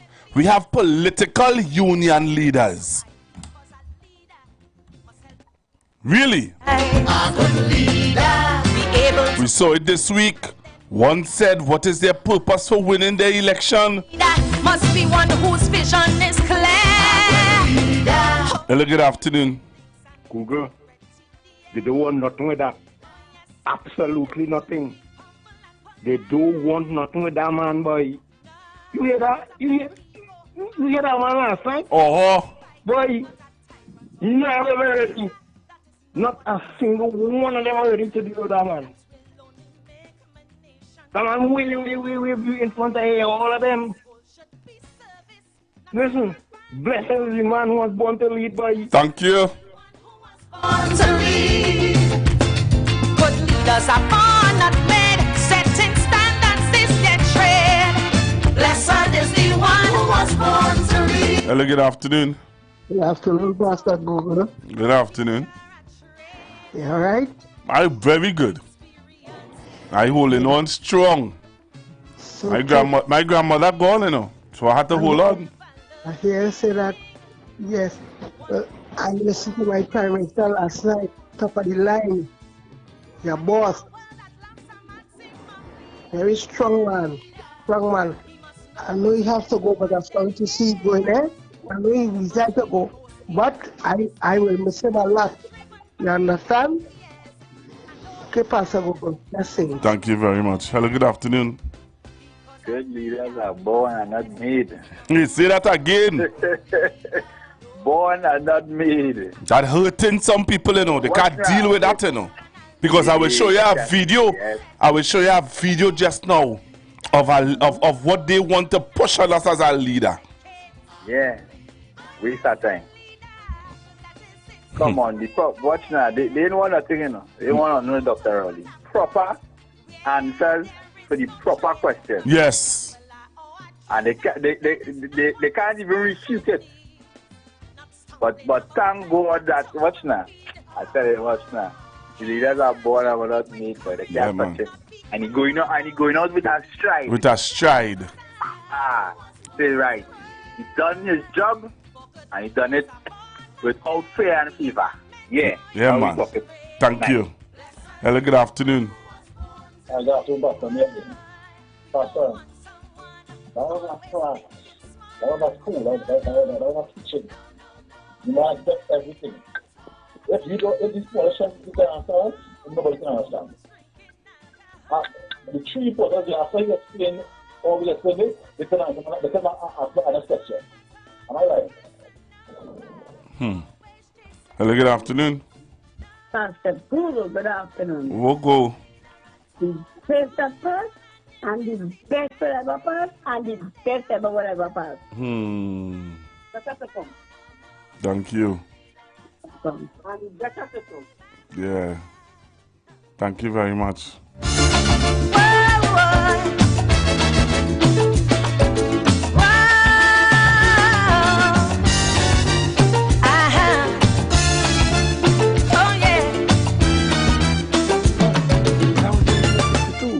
That was a justifiable fear. We have been living and running our affairs now for all these years, but we have not been making the adjustments to modernize our systems. Wow. I don't think people trust that in the hands of their politicians. I mean, well, then there's a price you pay for that. If you hire me to run your affairs, but you don't trust me to run your affairs, you got a real problem, you know. Because I'll tell you something. The only people in the country who the population has any control over is the politicians. You ever thought of that? The only people in the country under our system that the population has any control over are the politicians who you can vote out every 60 months or less. You have had, you know who the permanent secretary in finance is? I know the last one. I know Mr. Danforth. I don't know after that. When things don't go right in sport, you know who's running the Ministry of Sport beside the minister? Because you know all the ministers and you hold all them responsible. But if you're so afraid of them having authority, and it has gone to the point now where even in the parliament, when you bring laws in the parliament, as long as in that bill it says the minister shall, nobody in the opposition wants that. Take it out, take it out, take it out. You can't give the minister responsibility. Let me explain how that works. We wanted to build a sandals project in Tobago. The government was driving it because the government wanted Tobago to have that as an economic boost. So the government was driving it. We had it going, everything was at the table to go. We have to go through a long period of approvals. All well and good. But if the system is one where you don't see any need to hasten, then that approval process becomes a drag. So as I'm talking to you now, I think it's more than 2 years now, we have been working on the approvals process for the Marriott Hotel at Rocky Point in Tobago. And the last I heard about that, we were out, the approvals process was asking for some study of the ocean conditions off the coast of Tobago. Yeah? The coast of Tobago is no different to the coast of Barbados, to the coast of St. Vincent, to the coast of Jamaica, with respect to a hotel and land. And even if you want to study how the drainage will go on, so that is 2-3 months work. But in St. Vincent, where the authority, live with the Prime Minister and the Cabinet, they did all the approvals for sandals inside of 9 months. And the project was executed and is now contributing in a magnificent way to the economy of St. Vincent. We are still studying the sea cockroaches and the coastal longshore drift. But if there was a ministerial authority, and that authority is tested by the population on a regular basis, because if a minister goes and does something ridiculous, you get fired by the people. Well, last year people fire a permanent secretary or a CEO. Let me give you another example. We have a series of CEOs in this country earning good money, probably the best earners in the country. Under law, they're required to provide annual reports to the minister, and the minister is to provide those reports to the parliament. You can't get more order than that. It's not happening, whether it's local government or whether it's state enterprise. Sometimes when local government reports come into the parliament, they're 10 years old. But there's an accounting officer in that department. You tell me when last the population was ever interested in that? But if you say me, well, the Minister of Local Government should. But the bottom line is the systems that we are supporting are unproductive systems. And the people who are protected are well protected. So we were so concerned about that and try to change it as a government. We call all the CEOs to the Hyatt, do you remember that? And spoke to them about it and even threatened them that if your report does not come in within the end of the first quarter of the succeeding year, that the government is going to be upset. You can't threaten them beyond that. Do you think that changed anything? As far as I'm concerned, the systems protect that kind of behavior. And if I, as minister, try to use a heavy hand, you're more concerned about my attempt to use the heavy hand to get it done.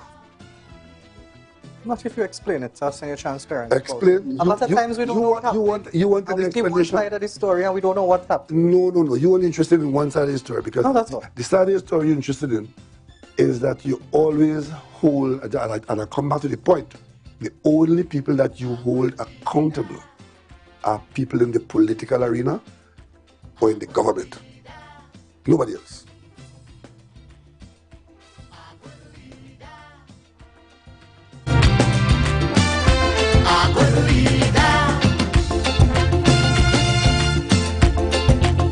Truth or lie? The only people we hold accountable in this country are the political people. We don't hold the permanent secretaries accountable. Hello, good afternoon. Afternoon again, Pastor Google. Good afternoon, sir.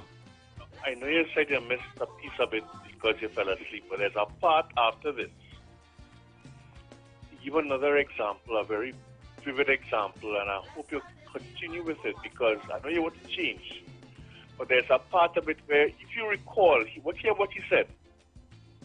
He said that in the 2015 election, when it was extended by an additional hour because of rain, you recall that, Pastor Google? Yeah. And what did the UNC do? They took it to court. They went to court. Mm-hmm. You understand? Mm-hmm. And they lost the matter in the court. They went Yeah. straight up and they lost the matter. Yeah, that's why PNM waiting for the money to finish Balizi house.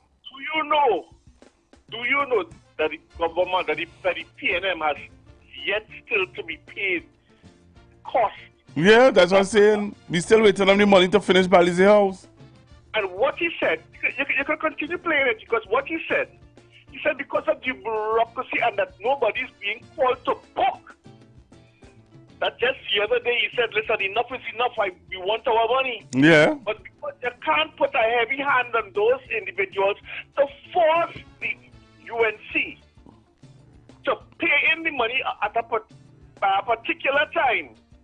Because we are so archaic in how we do those things. And we haven't modernized enough to say, listen, you have 30 days to appeal and so on and so on. If you lose, you have 30 days for the people who have to do the processing, for you to put in your report, so that the processing can be done, so that the PNM could get the money. And it is up to today, 10 years later, that is still stymied. What he is saying is simply this. The Police Service Commission. Nobody could tell me who are the members of the Police Service Commission, except perhaps the chairman. And that is what he's saying. But you know the Minister of National Security, Hines this, Hines that, Hines the other. But there's nothing much more than Hines can do. And when Minister Hines said so, he was reaped over the coals. Because after it gets out of the hands of the police, it goes where? It goes to the courts, and that is more further bureaucracy as we see today. And that is why I have many, many people before the court with 29 appearances and 30 appearances and so on, and because the courts are now revolving doors. Because it doesn't go to completion where there's a penalty phase. You understand? They get bail, and because they could bring a motion before the court and have an appeal because they may have a little bit of money, the bureaucracy continues and the government's hands are tied. That is what he is saying. You understand? And if those things don't change, we will continue with this same-ish problem into perpetuity. And that is what he is talking about. Thank you. Hello, good afternoon. Good afternoon, Well, that was calling. I was talking when you were talking to the other guy.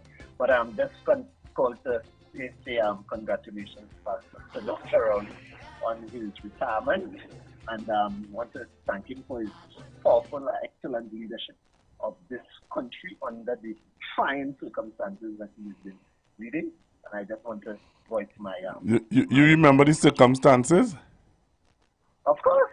Tell me what the circumstances, because sometimes I just feel as though people don't remember the circumstances. When he came in 2015, what was the financial finance of this country? No, it was said that no money was in the treasury. But all right, so let's move away from the no money in the treasury, because there are people who feel that was a lie. But what did the central bank governor say? He said that? He said that how we are in a recession.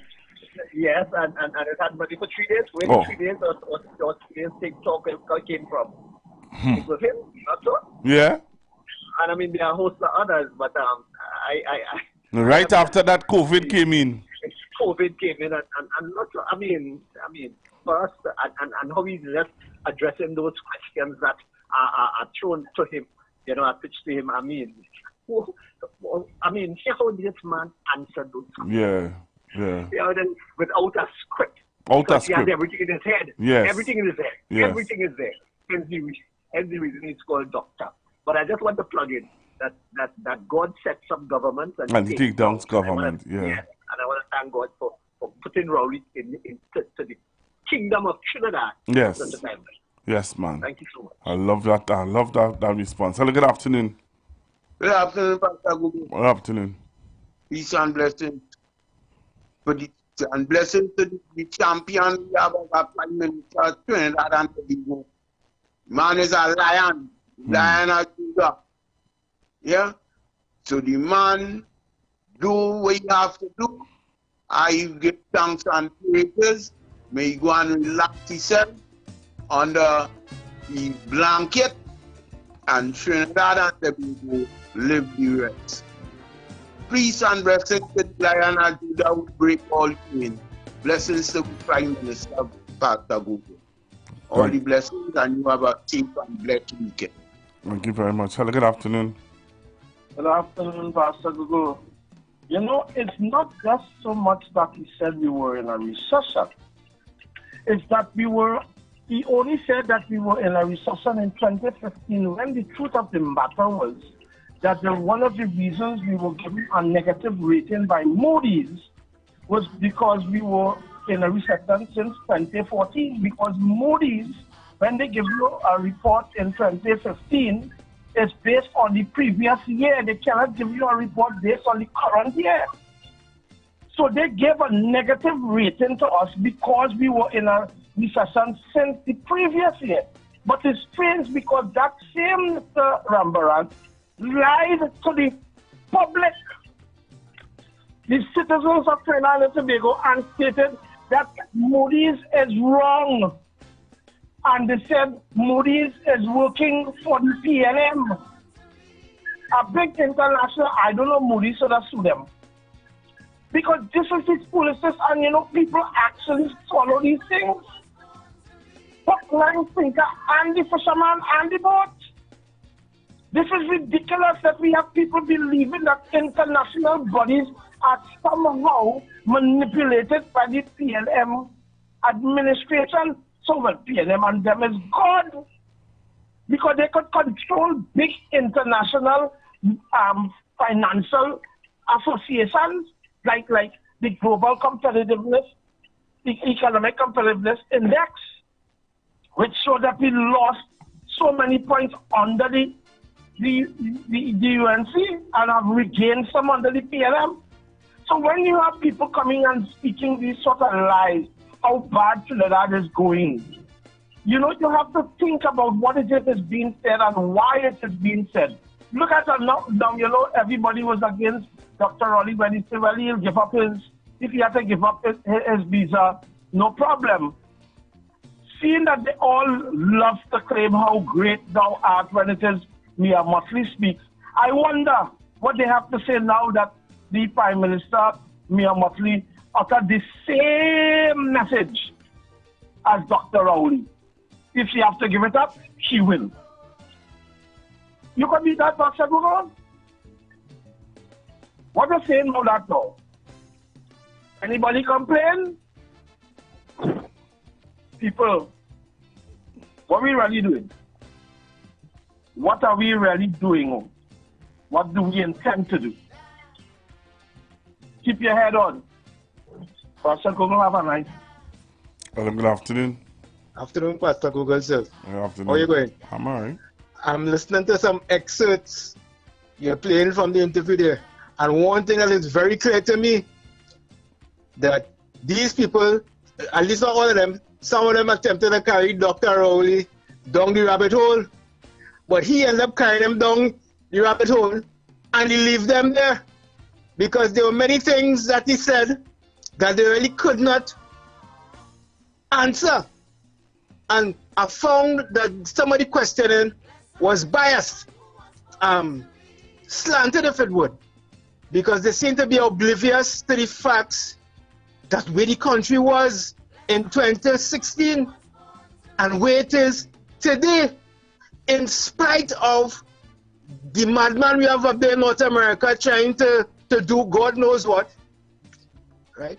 The country was where the country was and where the country is today, it's a big improvement. And they seem to be oblivious of those facts. And not only that, let us not forget that they speak about crime. But before crime became a problem, a serious problem, as you would have it, numerous times anti-crime and anti-bill bills were brought before Parliament, and they were not supported by who? Well, he said that. For whatever reason. Right? No, I'm not saying Dr. Rowley, no. I'm talking about the reporters. A specific one. I ain't calling no names. Right? And there are people out here listening, cognizant of those facts. Where the country was, where it is today. Who was supporting and who was not supporting. Right? So try as they might, the people will not be fooled, Pastor Google. You keep on bringing the truth, keep on bringing the facts. Good program, locked on listening. All right, thank you very much, caller. Thank you very much.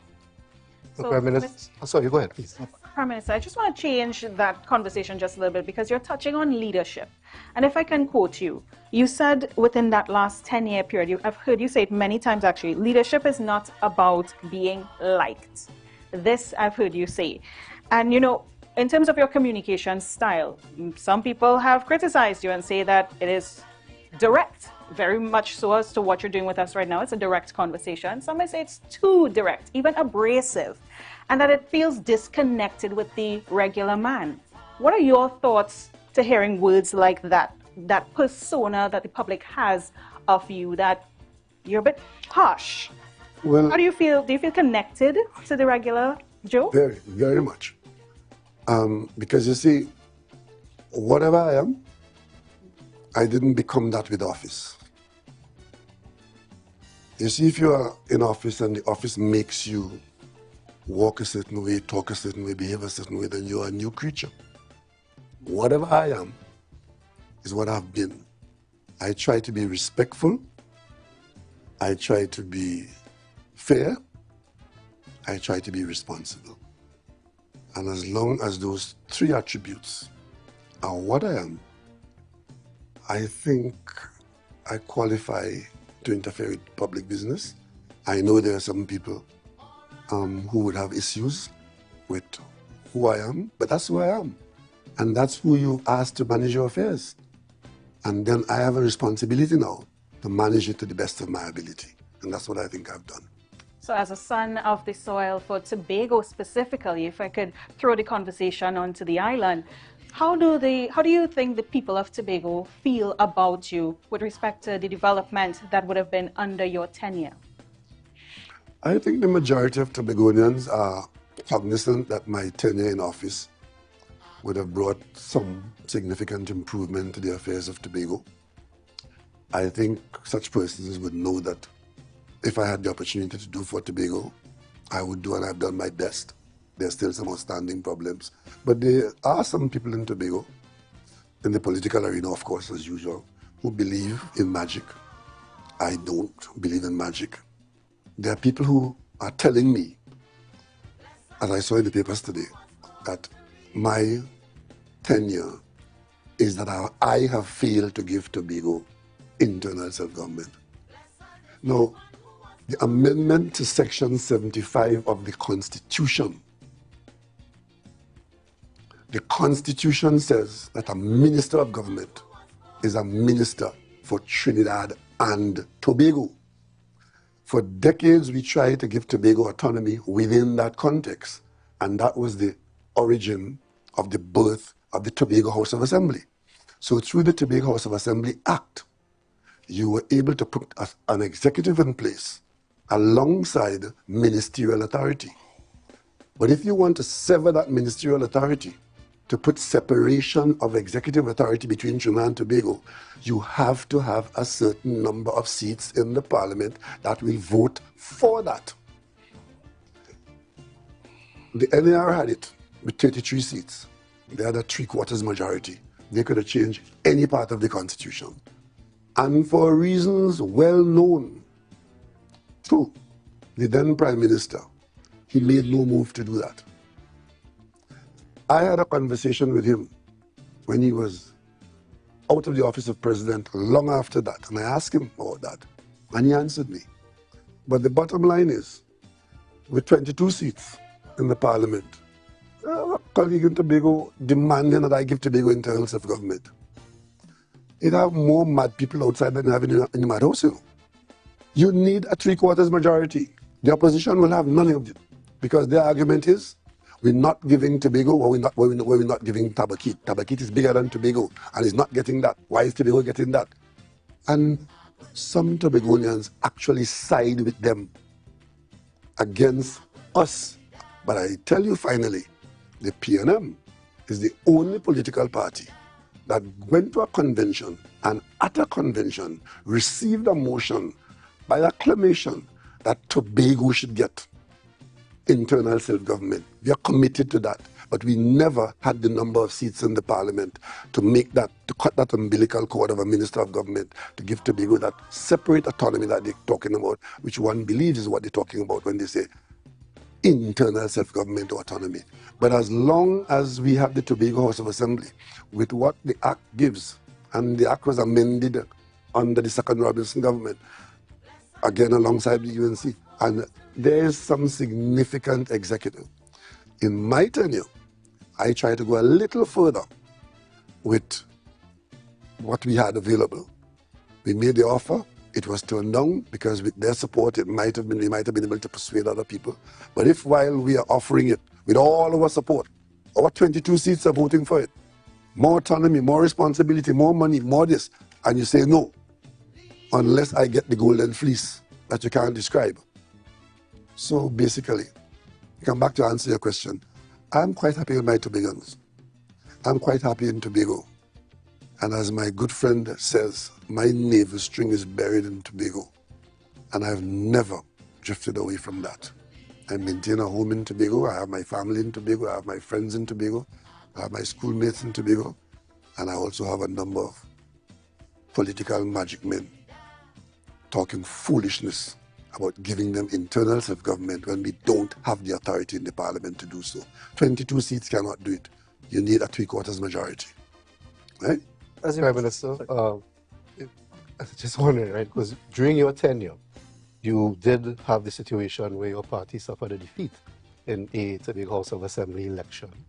And I'm wondering... One defeat? During my tenure? During your tenure. But during my lifetime, we had a lot of that. Yeah, but we're talking, but this interview is about your tenure as Prime Minister. And I'm wondering, are there any particular lessons you, the government you lead, would have learned in terms of what you would have gotten from that election result in Tobago in terms of the context of the governance of Tobago? I think the governance of Tobago is not as difficult as the governance of Trinidad and Tobago. One, is a smaller unit, and two, it is not as complex. But because the politics has become so central and so aggressive, the role of the THA has drifted away from what I think Winston Murray and the early A&R Robinson would have advocated, to now too much reliance on the government for 10 days and morning walk and that sort of thing, which seems to be the only thing that they're interested in.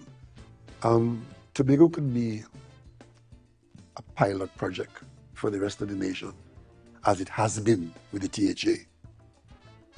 And in education, in sport, in environment, in a number of things, in health, Tobago could be that. And in many ways, Tobago is that. And we should try to preserve that.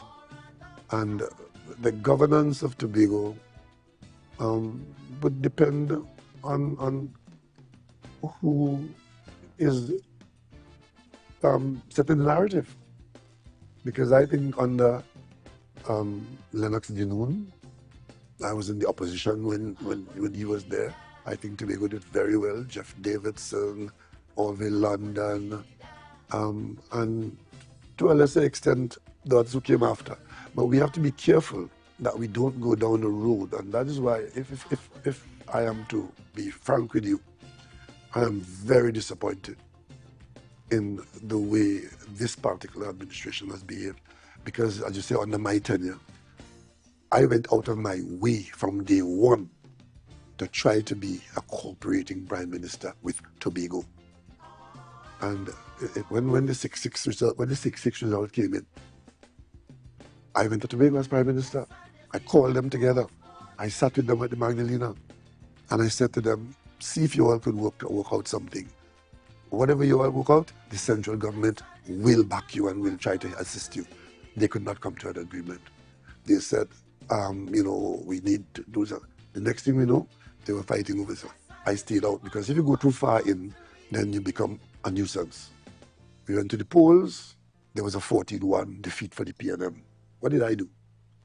I took, I think, 8 ministers to Tobago because I saw a group of young people with absolutely no experience in charge of Tobago, with no opposition, except the PNM 1 seat inside. I took a group of ministers, Attorney General, Minister of Finance, Minister of Tourism, and I sat them down at the Prime Minister's residence. And we discussed educationally for their benefit. And there were instances when I would intervene with the Minister of Finance, to help out and so. And the next thing I know, I hear there's a special session of the Assembly during the recess. Of course, I'm keen to know what they're about.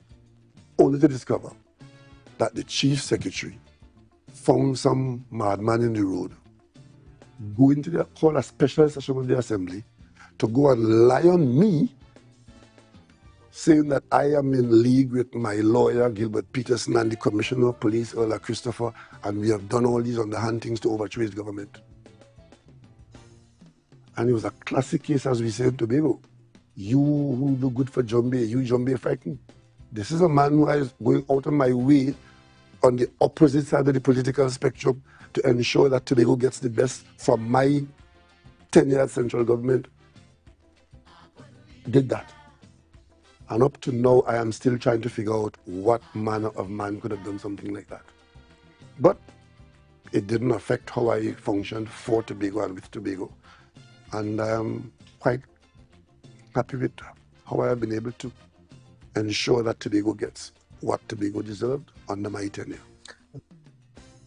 Wow.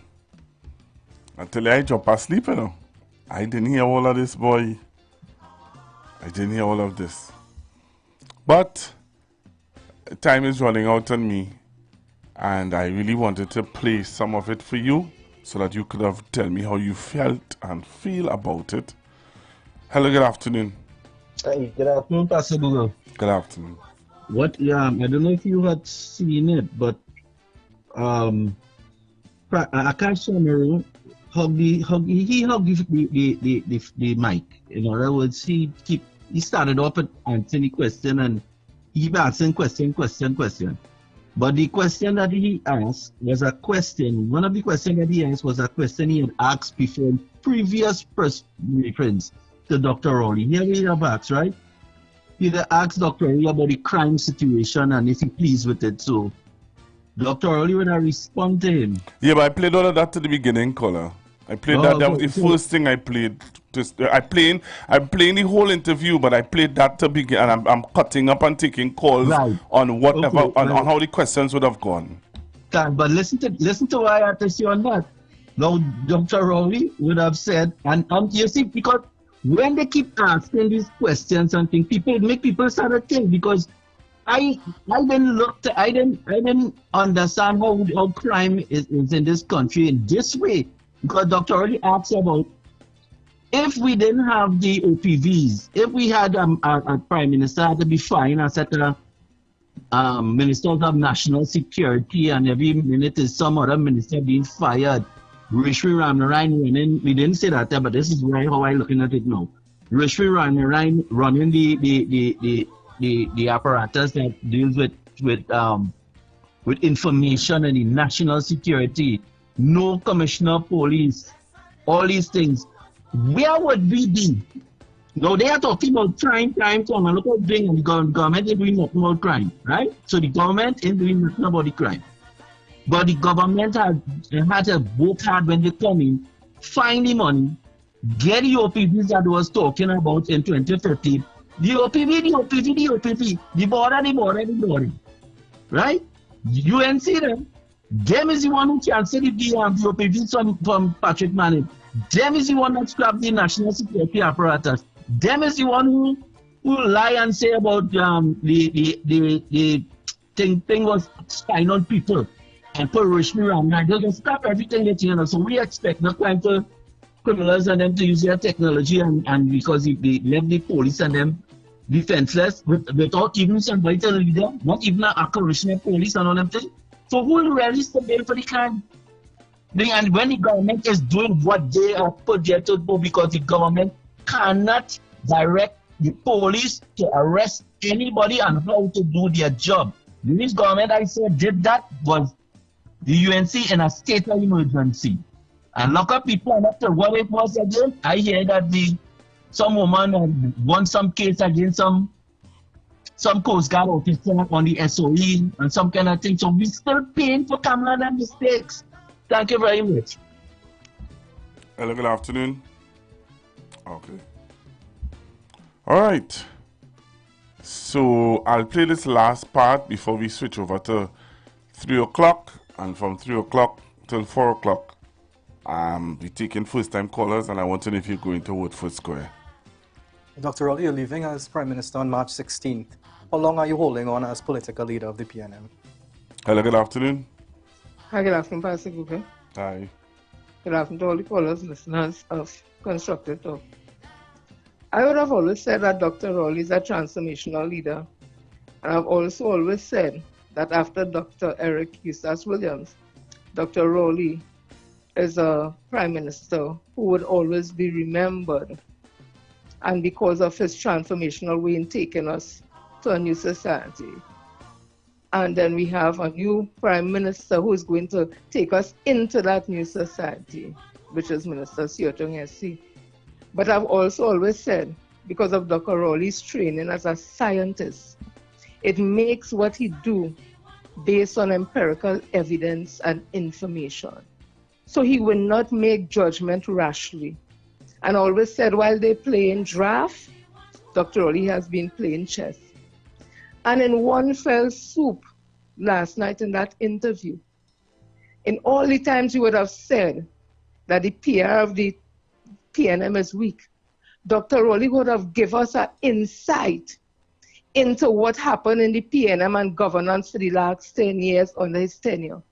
And people are today fully understanding and appreciating a people's national movement in this space, and Dr. Raleigh as the Prime Minister, who took us through a recession when oil prices was under $50 and thing a barrel, while Kamala Persad-Bissessar and they enjoyed oil prices even higher than Dr. Ike Williams would have enjoyed.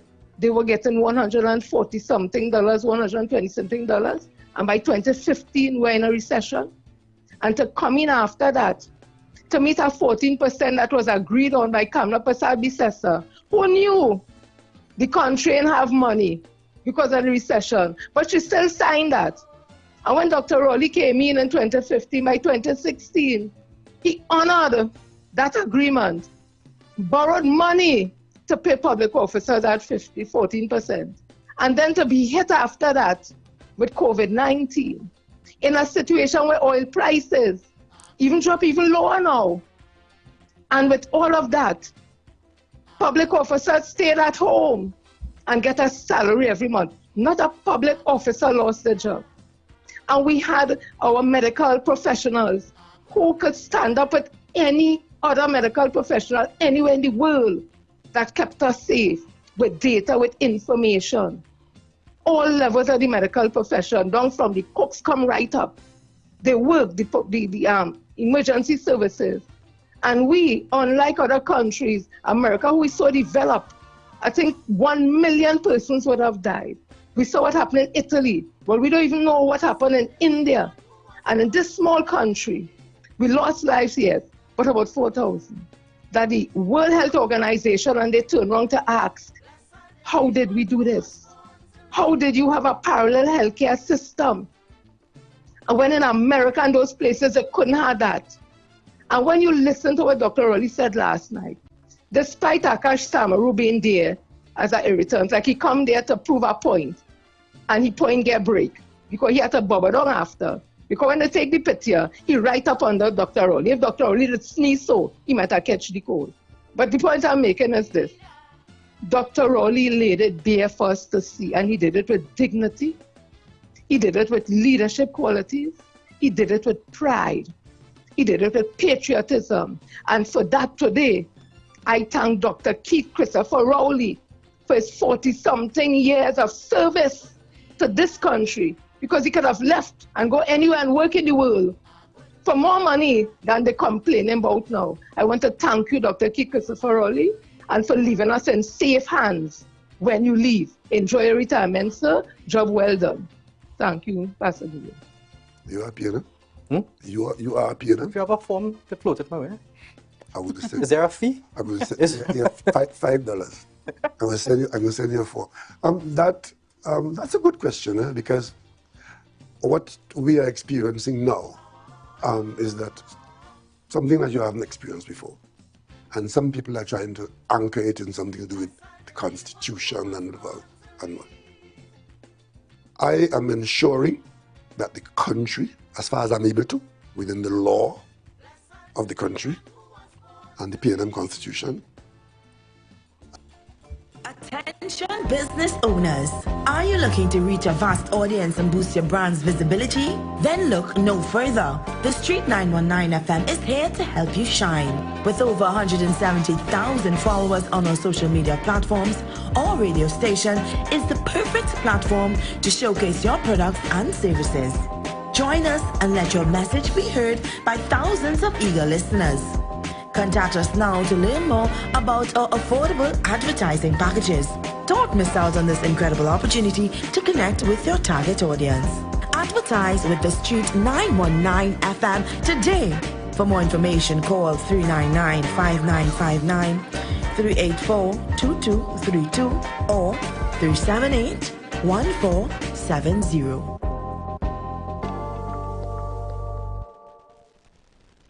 You've got bills to pay, and so do we. Let's go pay some bills on the Street 919 FM.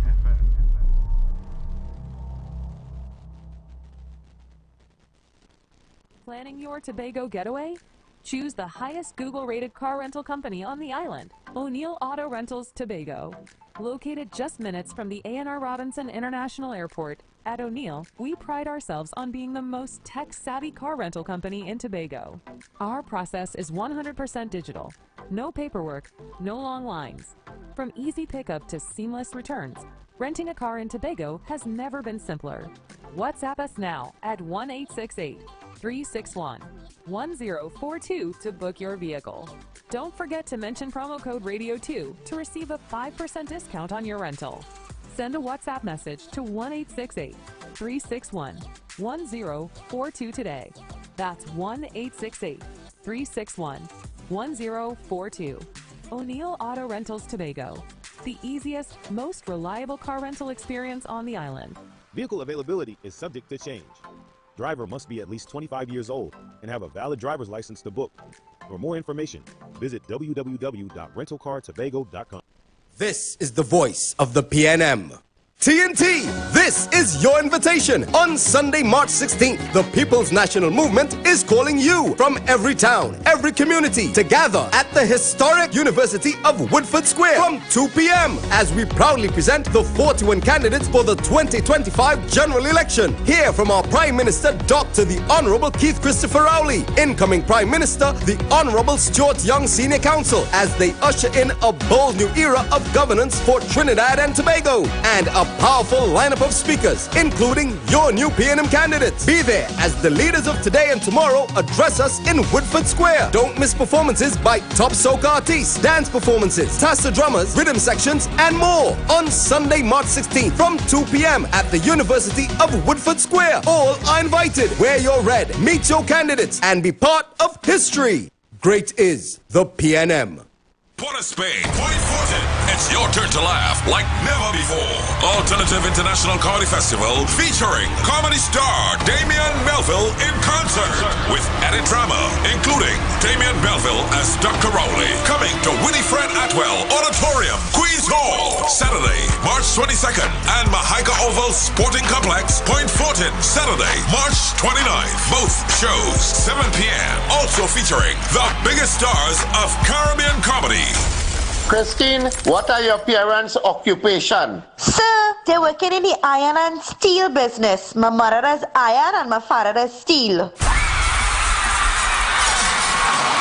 Get tickets today and save a fantastic $50 while stock lasts at islandetickets.com. Caches, Port of Spain, Gulf City Mall, Trin City Mall, Michelle's, Arima, Bazaar, The Food King, and Food Fantasy, Point Fortin, Valini's, San Fernando, Crosby, St. James, Extra Food Supermarkets, nationwide. For more info, call Alternative Festival Hotline at 774-5555. Oh God, call the Lord. Call on Him. Pour on us, God. Oh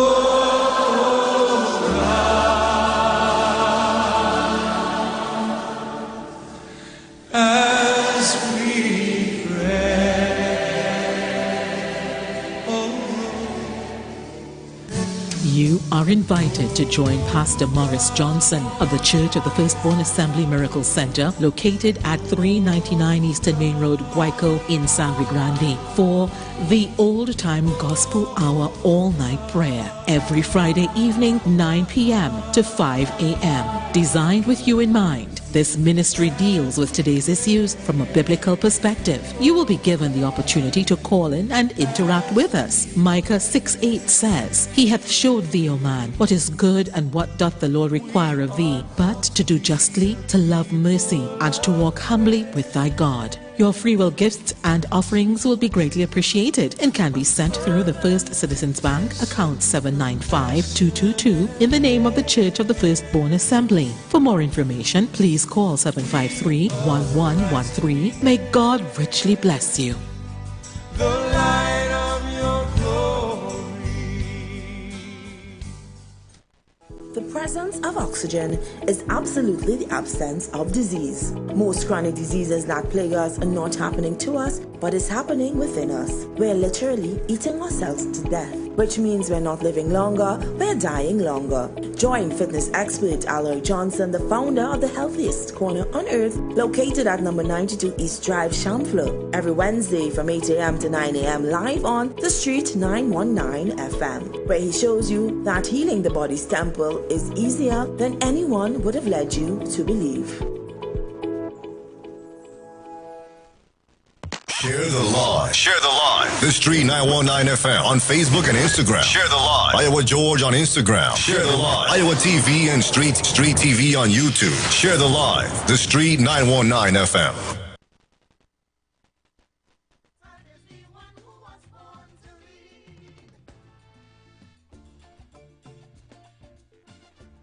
I am trying to ensure that there's a smooth transition so that when I move out of this office, that whoever moves in, that the country will not be disadvantaged, that the country will even benefit. And that is done within the constitution of the country. And the same thing with the PNM, that when I move out as political leader, I don't scatter the pearls. I ensure that the PNM, if I am able to, is strengthened and not weakened. Because a strong PNM makes a strong Trinidad and Tobago. That doesn't tell us when, though.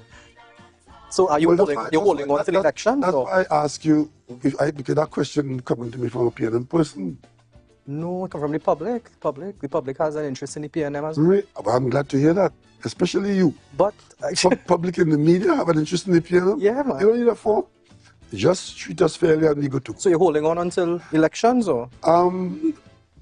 There are two separate streams of activity here. One is the activity in the government, and the other is the activity in the party.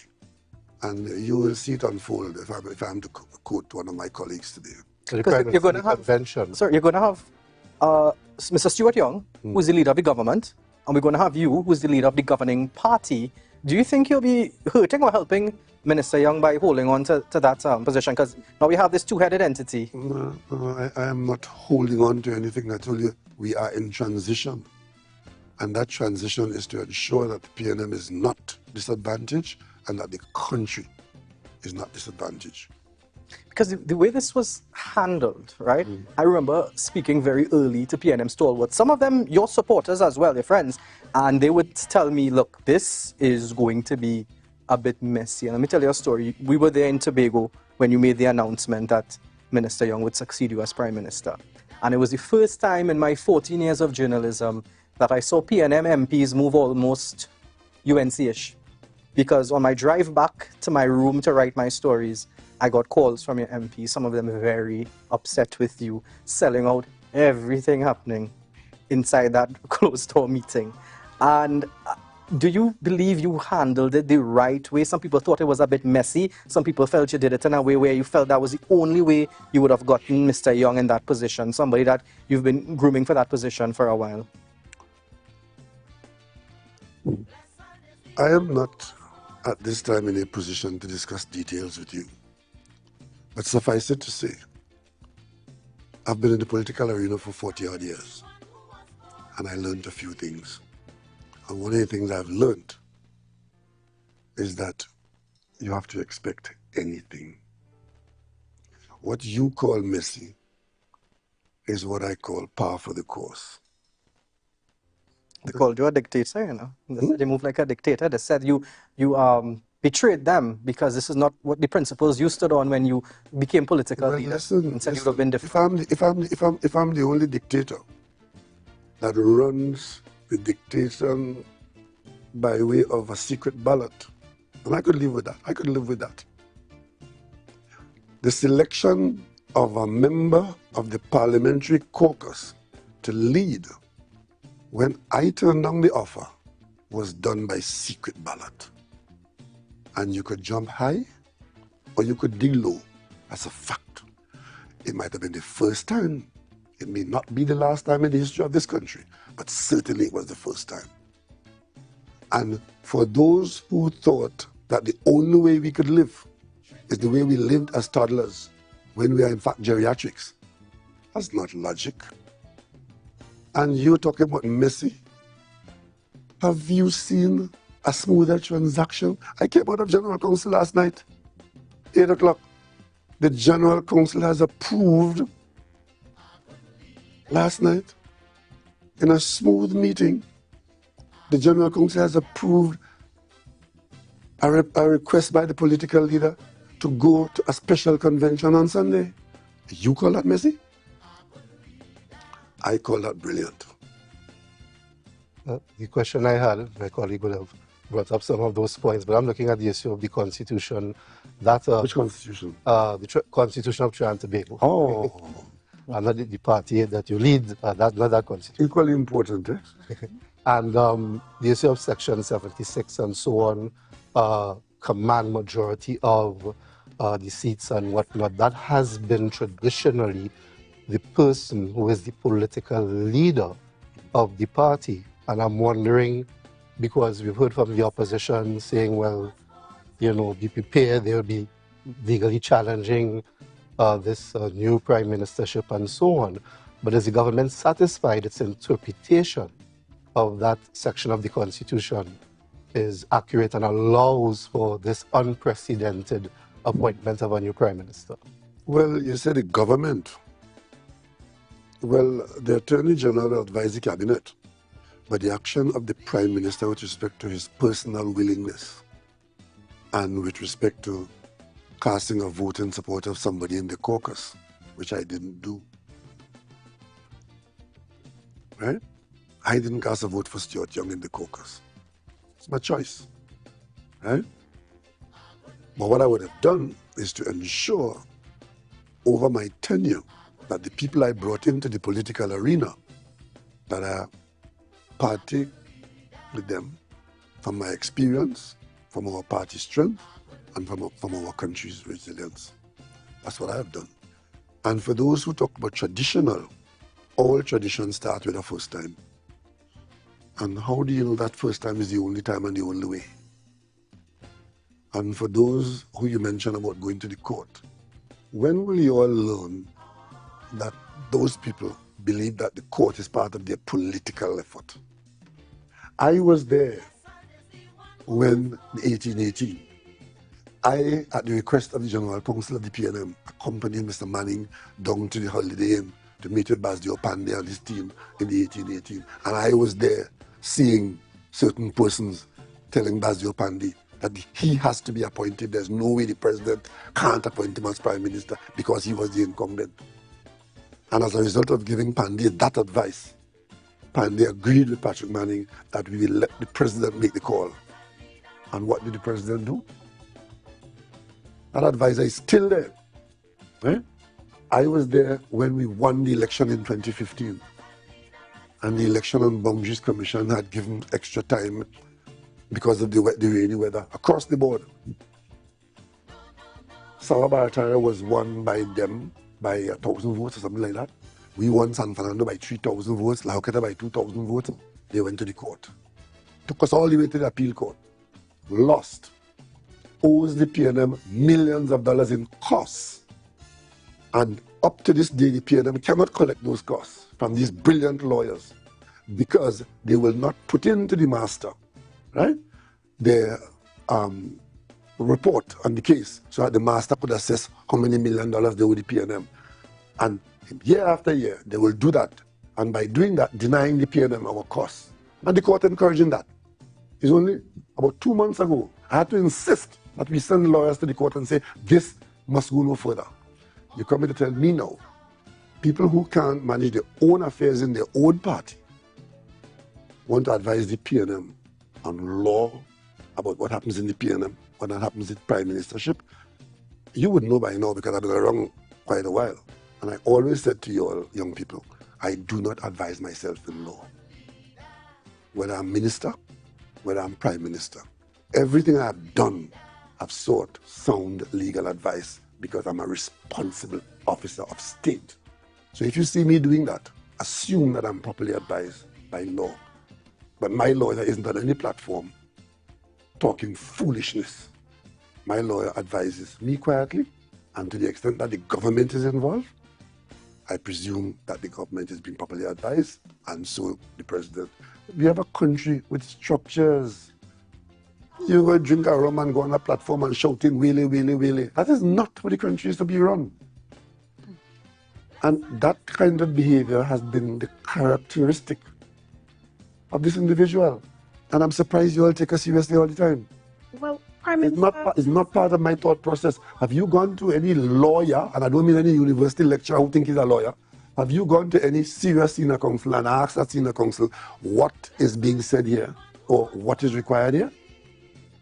Why are you all taking advice from people either they're not a lawyer and professing that they understand the Constitution, or one who every single opportunity to divide the country or to make money or to go to the courthouse and talk foolishness, that's where you are running. Well, have you asked a senior counsel about this matter? Who's a proper senior counsel? Anyone who started by first being a lawyer. Tell me one. Who's a proper senior counsel? I don't mind, always looking for more, expert. When you get into trouble, you'll know exactly who to go to. Well, Prime Minister, clearly you have had, over your tenure, a very interesting relationship with the opposition. Very much so. Has there ever been a moment where there was cooperation that you can recall fondly with the opposition? Yes. When Nelson Mandela died, and you can't get better than that, I have the picture. I went to Pretoria as opposition leader with the Prime Minister. And I'll tell you about that picture. When we got there, we stayed in separate hotels. She as Prime Minister, as opposition leader. There was a viewing of the body that was organized. We were all in this big room, kings, sheik, Prime Minister, opposition leader, low down on the list, right? And they were taking them in order of your rank. So a guy came into the room, all the kings, and then the kings and queens and whoever went out. Then all presidents, and then all prime ministers. And the Prime Minister of Sri Lanka said to me, come with me. And I pretended to be her husband. Yeah, a political husband. And that is how I got on that coach, because we were driving. So we went together as a pair and went through all the security systems like that. And we went, and together we viewed Nelson Mandela's body. And for me, that was a moment, one of the moments of my life, being there, watching the last of a man like Nelson Mandela, who meant so much to all of us. But on the way there, we traveled in the same car, right? And while I had my own car, she had her own car. We traveled in the same car to this place. Before we went off to view the body, we were held. So on the way to the holding home, and she raised with me the issue of the unsatisfactory pension system in the parliament and for judges. Because at the time, Chief Justice Clinton Bernard, was in the news having some very challenging arrangements, having been Chief Justice and falling so far behind that he couldn't manage his personal affairs. And it was in the public domain, and the Prime Minister raised it with me. And I said to her, bring the note, bring the bill, and we will support it. And she said, okay. And the conversation moved from that to discussing the arbor on the highway, because Pretoria is lined with trees, and as a botanist of some sort, I started talking to her about these trees and enjoying the drive.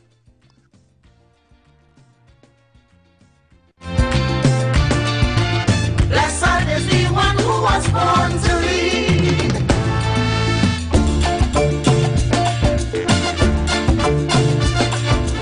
Hello, good afternoon. Good afternoon, Pastor, again. Pastor, you heard how Akan Samuel asked that question or phrased that question? Now, if you recall, Dr. Rowley, and even today it continues, as though Dr. Rowley was the one who selected Stuart Young, who favored Stuart Young above everybody else, and he influenced the voting for Stuart Young to become Prime Minister on Monday. And he did not. Even in the news this week, I had to listen to the newscast saying that he got who he liked, who he wanted to be Prime Minister and so on.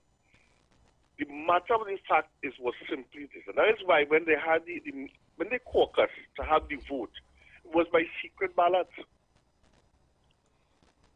You understand? The only time Dr. Rowley, when he spoke to the media afterwards, he said, well, I always liked Stuart Young. And that was simply because, and he has explained it last night. He said simply because he worked very closely with me in the office of the Prime Minister. But it's not that he was a favorite. It was simply because he was closest to me. But everybody had every ample opportunity to prove themselves. But when he gave him certain things to do and he gained the confidence of the Prime Minister, the Prime Minister said he was able to send him out on his own vis-a-vis with respect to speaking with people in The Hague, people in Houston, Texas, and in America with respect to the gas deals and so on. So he garnered confidence for the Prime Minister. But if they want people to believe that the Prime Minister influenced the voting, hello? Caller, go ahead. Yes, that the Prime Minister influenced the voting during the caucus for Stuart Young to win, and that is not true. And that is why Akas was phrasing his question in such a way as though, well, you know, you like Stuart Young and so on, and of course as though he was influential in convincing the others. And that's why when they had the convention afterwards, he told all of the members of Parliament to stand up. And he said, if I convince any one of you to vote in a particular way, sit down. And they all stood up, and that quiet all of the naysayers and all of the speculators and so on. And that is why Dr. Rowley is a man who is a serious man, and a man who knows exactly how people think and how we had to do things in a particular way to ensure, even though this, as I said before, they still continue today as though he influenced how people would vote. He did not. Yes, he would have a favorite, but he did not influence how the members of parliament in the caucus would vote. But they still continue up to today to say that because of him, Stuart Young will be made Prime Minister on Monday, and that is not true. But Dr. Rowley will continue to always be, and nobody can ever come and say, they could say it yes, but they can't prove it, and they will never say it to his face, because they know what is right and what is wrong. Thank you very much. Thank you very much, caller. So, we're looking to switch gears. If you want to see the rest of the interview, you can type it in on YouTube, and you will see the rest of the interview. Those of you who have called in so far, let me say thank you very much for your contribution so far. This will be the last caller on this topic. I'm moving from this because I want to show you all a video. So those of you who want to see this video, I'll give you a little taste of the video before I take this call. So if you want to see the rest of this video, you have to go onto YouTube or Facebook. This is the video I was talking about. This is an interview. Look at this. What can you do if you are in office on the 25th, 26th? What's the first thing you're going to do? Crime is not going to change overnight. So, if you want to see the rest of that video, you have to come on the live. Hello, good afternoon. I just called to say, you see, Akash, if he didn't learn after last night, he will remain a dumb journalist. I go on. Oh, Lord. I tell you, I don't want to make this about Akash, you know. So, yeah, if you only want to see the rest of that video, come on to the live and take a listen, take a look at this video. We're talking about leaders, class, world-class leader. No paper in front of him, you know. No iPad, no teleprompter, no nothing in front of Dr. Rowley. Hello, good afternoon. Hello. Good afternoon. Hello, good afternoon. That is the topic I wanted to talk. You see that character one with the two references? That is the most important part of that whole interview. Mandela funeral, the lady asked him to support that bill. When he come back, character, she refused to do the bill. And he promised. And he get in government and he raised the bill. You know, that's one of the first time when a UNC vote on the PNM side of the bill, Ganga Singh vote for that pension bill. You remember that? This one with that man from Manzanilla. That is the second time a UNC vote for a PNM bill. And Vanilla Allen Toppin character. They bring that in the parliament on the Hansard. That is a ridiculous thing. That is what I don't like about Kurt Allen Calypso. When he talk about slaughter his father and he slaughter women. That is no thing to talk about. And say that is picong.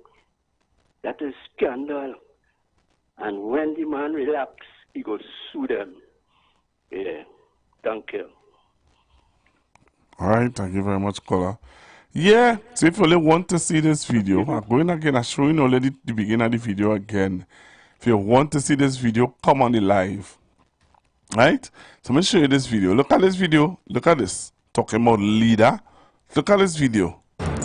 What can you do if you are in office on the 25th, 26th? What's the first thing you're going to do? Crime is not going to change overnight. So, if you want to hear the response, you have to come on the live to see and hear this response. Right? I'm giving you some time. Come on the live and the caller who called just now, call me back. Call me back on the same number. Hello, good afternoon. Good afternoon, Pastor Google. Good afternoon. Pastor, all I could say, Dr. Rowley, very brilliant. Brilliant, good, brilliant. I don't know what to say again. Very good. I love the way how he... As a matter of fact, when Dr. Rowley gone, we'll miss him. This man was a true statesman, or is a true statesman. This man perfect in all his ways. The way he dealt with things, the way he dealt with the journalists, especially Akash, brilliant. There's not words that I could find, but brilliant, just perfect, just brilliant. Dr. Rowley, thanks. Thank you very much. Yeah, People are man. going to listen. Thank you very much. Hello, good afternoon. Coco, I want to sing a song, boy. You could stay where you want, you could do where you want, you know the PNM will not be anymore. Hello, good afternoon. Pastor Google, good afternoon. Good program. Thank you very much. I'm glad that you're getting a little few more hours. Pastor Google, I want to get straight to the point. I didn't know Dr. Rowley was into the pet business because he invited Akash. But you think since the UNC in existence, and when you feel that anybody we can match up and say they could remind you of Dr. Rowley? I ask myself this question because I get to understand why they hate him. You feel that anybody, future, past, you could line up and say, well, this person could come as close as Dr. Rowley. We're not putting Dr. Rowley as no god, but we're putting him as somebody who's sober, take his time and think. You feel anybody in UNC had somebody opposing them, would I invite people who don't like him to come and sit down and have a normal father-to-son discussion? I'll listen off here. Have a blessed evening, a blessed weekend. Yeah, man. Thank you very much. All right. We'll take this last call. Hello, good afternoon. Hello, good afternoon. Hey, good afternoon, Pastor Google. Hi, good afternoon. Hey, listen. When the Prime Minister, when Dr. Christopher Rowley stepped down, that will be the last of leaders you see like that in this country. That'll be the last of what? That will be the last of those kind of leaders now, who lean under men like Eric Williams and these kind of people. Understand that. There's a new era coming in, a different era. And if the UNC want to stay with those kind of leadership from days of old, they will always stay in the back and don't want to move forward. When the Prime Minister stepped down, that will be the end of an era that we know. And who is coming up after us will see a different leadership in this country. People will understand what I mean. Have a good day. Thank you very much, caller. Nothing at all. Anytime they contest me, they fall.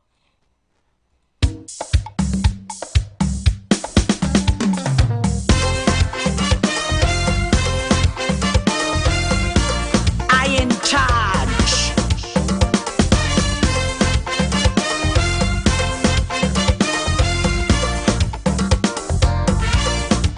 A lot of men try and then cry. You challenge me, I bring water to your eye. They learn nothing at all. Anytime they contest me, they fall. Money loud tried once and that back. I devastate Bass and Barat. I make the silver fox trot. I trust and parade about the flogging he got. But one man to contest me, one man who does beat me, he named Keith Rowley. One man to contest me, he packing up and leave me, he named Keith Rowley.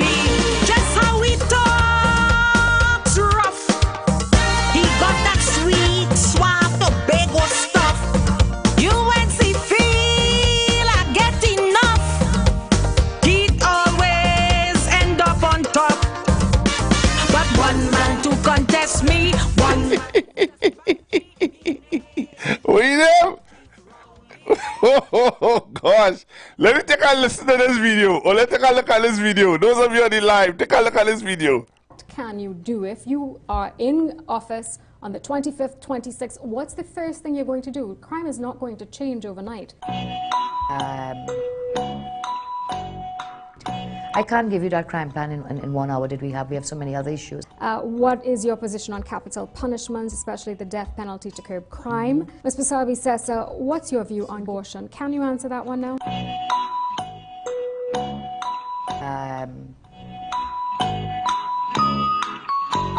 Referendum.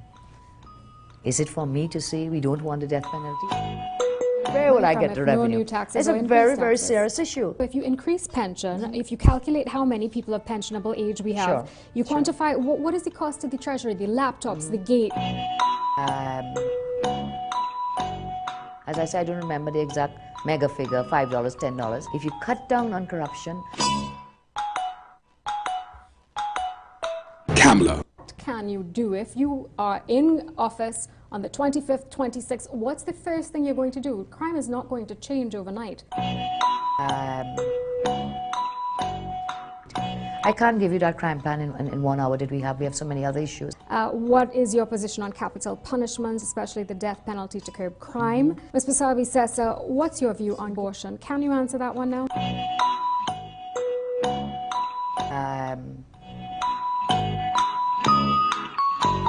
Referendum. Is it for me to say we don't want the death penalty? Where will I get the revenue? No new taxes. It's a very, very serious issue. If you increase pension, if you calculate how many people of pensionable age we have, you quantify what is the cost to the treasury, the laptops, the gate. As I said, I don't remember the exact mega figure, $5, $10. If you cut down on corruption. What can you do if you are in office on the 25th, 26th? What's the first thing you're going to do? Crime is not going to change overnight.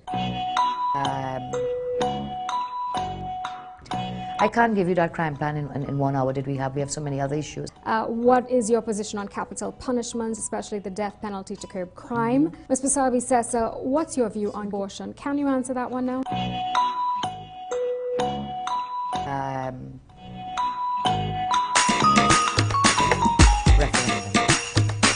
Is it for me to say we don't want the death penalty? Where will I get the revenue? It's a very, very serious issue. Sleeping time. Sleeping time. Oh, sleeping time.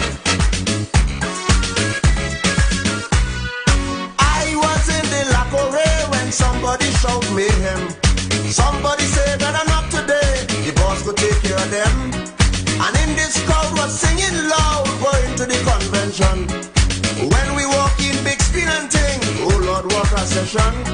In the hand was a plan. So this Sunday from 2 o'clock, somebody say you got to the People's National Movement is making its way into Woodford Square. Will you be there? Hallelujah. What the opposition get, they will take. Hallelujah. So I'm taking some calls. I'm looking for some first-time callers, regular callers. Will you be at Woodford Square? This country clean. Hallelujah. We can't fail. Hallelujah. Licks in the tail. 342-0081-466-5391. Will you be at Woodford Square? Will you be there? Call me now. Let me know. I'm taking your calls. 342-0081-466-5391. Hello, good afternoon, caller. I want to get into the program. Good afternoon, caller. Yeah, good afternoon. I want to get into the program. Well, you're in the program? Okay. I don't know what happened there. You need to call me back. Anybody from Mariba? Yes. Anyone from La Hoqueta? Yes. Anybody from Santa? Hello, good afternoon. Hello, good afternoon. Hello, Pastor. I will be there. Yeah, right. Hello, good afternoon. Yes, Pastor Luca. I'll be more there. I'll be there with my red jersey on. I'll be there. Where are you calling me from? Maloney. Thank you very much, Miss Maloney. That is how we groove in the valleys, eh? Man, come out for fun. Every the rising sun. Hello, good afternoon. Good afternoon, Pastor Gubuza. I hope I'll see you there. I want to meet you. I never see you in real. Only see you on TV. All right. Well, let's come by the media box. You'll see me there. Where are you calling me from? From over. Thank you very much. Okay. Hello, good afternoon. Good afternoon, Pastor Google. I'll mostly be there. Thank you Yes, and after the interview, Shelley went and married Brian. Oh, Lord. Hey, where you calling me from? Hello, good afternoon. Good afternoon, Pastor Google. Only so I would not be there is if I die. All right. Where you calling me from? Thank you very much. Some calling for second star, and next say they want first star. Hello, good afternoon. Yes, sir. And Pastor Google, Dr. Rowley, thank you. Miss Rowley, we love you for the work you done. Thank you. Thank you. Rum, by the case and drum. The more liquor share, the more people come in and strike up at you. People start to croon. So we're going for a Royal Castle meal tip. When I come back, we're going to be looking at we have another video to show you. When I show you that video, you will see what we're going in this place. So I see your calls, but I'm going for the Royal Castle meal tip and come back. This meal tip is being brought to you by Royal Castle. Our culture, our taste. Lent is here, and the castle is making fasting easy and tasty. Come enjoy any of our 5 delicious fish options, all made with a fresh catch, seasoned local style, and cooked to golden perfection. Try the fish meal. 2 slices of fish with a side. The fish combo. 2 slices of fish, 1 side, and a drink. Maybe the fish sandwich combo of 1 sandwich, a side, and a drink. Want more fish? Well, the Royal Fish Meal is for you. Enjoy a slice of fish, a fish sandwich with a side and a drink. Or maybe you just want our famous fish sandwich. The delicious Lenten specials are hot and waiting for you at your nearest Royal Castle. Here's another meal tip from Royal Castle. If you love wings, then the Royal Castle Royal Wing Combo is for you. Sink your teeth into 3 whole wings, 1 side, and a 16-ounce soft drink. Wonderfully cooked with tempting flavors and a nice golden crisp. Dip them into some Royal Castle Creamy Honey Mustard Sauce or our tasty pepper sauce and enjoy. Get your Royal Wing Combo now at all branches of Royal Castle. Our culture, our taste. In this month, close to 2 billion Muslims worldwide observe Ramadan, their most holy and beloved month, yet most difficult.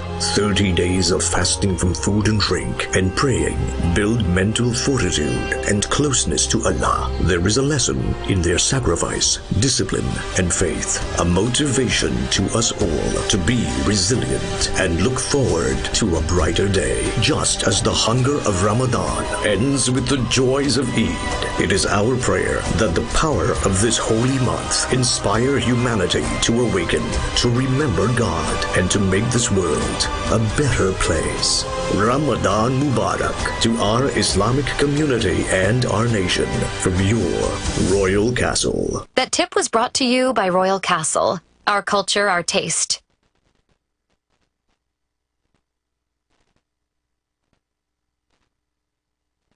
Yes. Anyone from La Hocketa? Yes. Anybody from St. Anne's West? Yes. Tigo, Martin, and all the rest? Yes. Good Lord. Taking your calls. 342-0081-4665-391. Will I be seeing you there at Woodford Square? Will you be there this Sunday, 2 p.m.? Presentation of candidates. Talk to me. Yes? No? Hello, good afternoon. Good afternoon, Pastor Google. Calling from Laventille here. Stronghold of the PNM. 35 years now I live in Laventille. And it never looked any better, any different. Thanks to the PNM, I will not. Hello, good afternoon. Good afternoon, Pastor Google. Good afternoon. Will you be there on Sunday? Sure, I'll be there. All right. Thank you very much.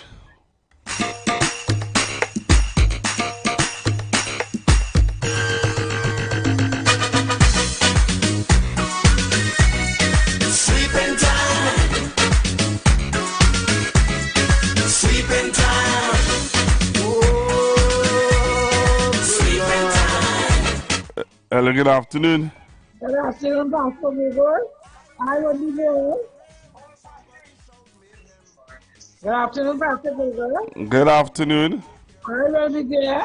All right. Looking forward to seeing you. Okay. All right. Happy from Library coming up. Library coming up. Yeah, Library coming up. All right, sir. Thank you very much. Somebody say you got to like the man, he have a touch of Eric William, huh? Hallelujah. We ain't making no notice mistake. Hallelujah. What the opposition get, they will take. Hallelujah. When I say okay, you know what I mean. Hallelujah. Get all your broom, we sweeping this country clean. Hallelujah. We can't fail. Hallelujah. Licks in the tail. Hallelujah. Great is the PNM, it shall prevail. In hand, we get sweeping time. Hello, good afternoon. I am Bonnie. Sweeping time. One nation is say one people today, a dynamic diversity. A party strong because all along we celebrate our plurality. Equality right across the board, everybody. Hello, good afternoon. Pastor Google. Hi. If it's past this week, you know I must be there in Jesus' name to see my Prime Minister. Love. All right. Thank you very much. Hello, good afternoon. Good afternoon, Pastor Google. Pastor Google. Good afternoon, Pastor Google. Go ahead, sir. I will be there. Where are you calling? Where are you calling me from? The army coming down. Where you calling me from? Hello? Thank you very much.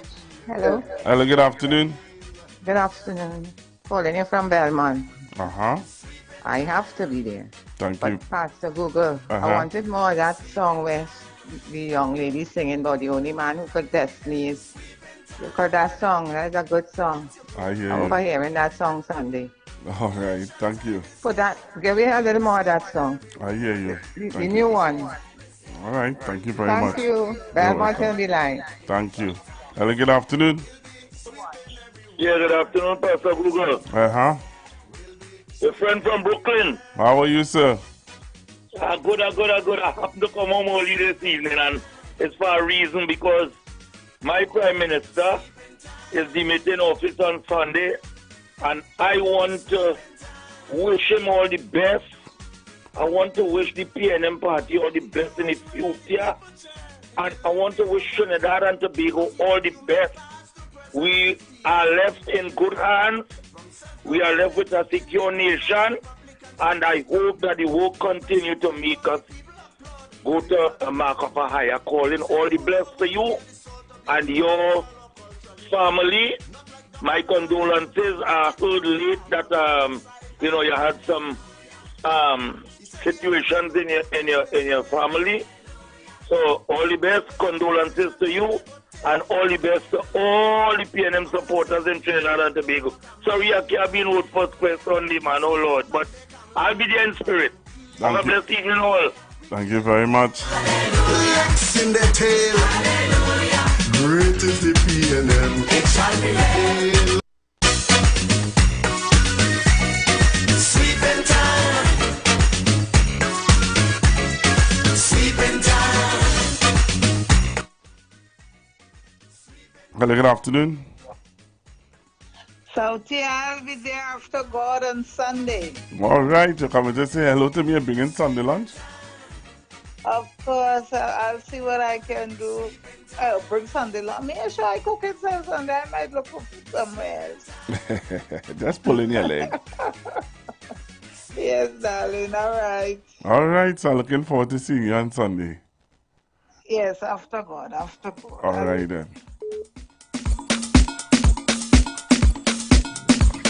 Hello, good afternoon. Rowley after.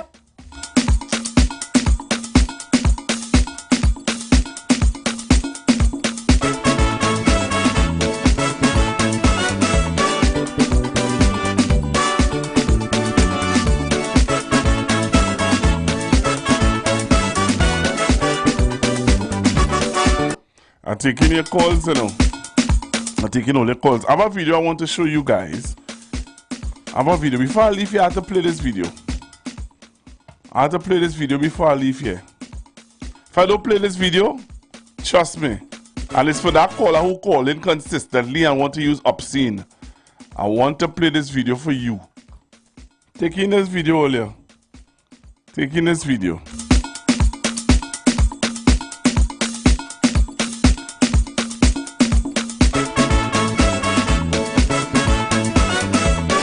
Let me say this time. The UNC cannot survive 2025.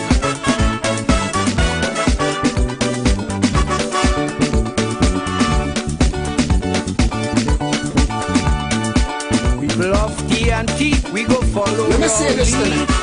UNC cannot survive 2025. B&M warriors, with your bodies in hand.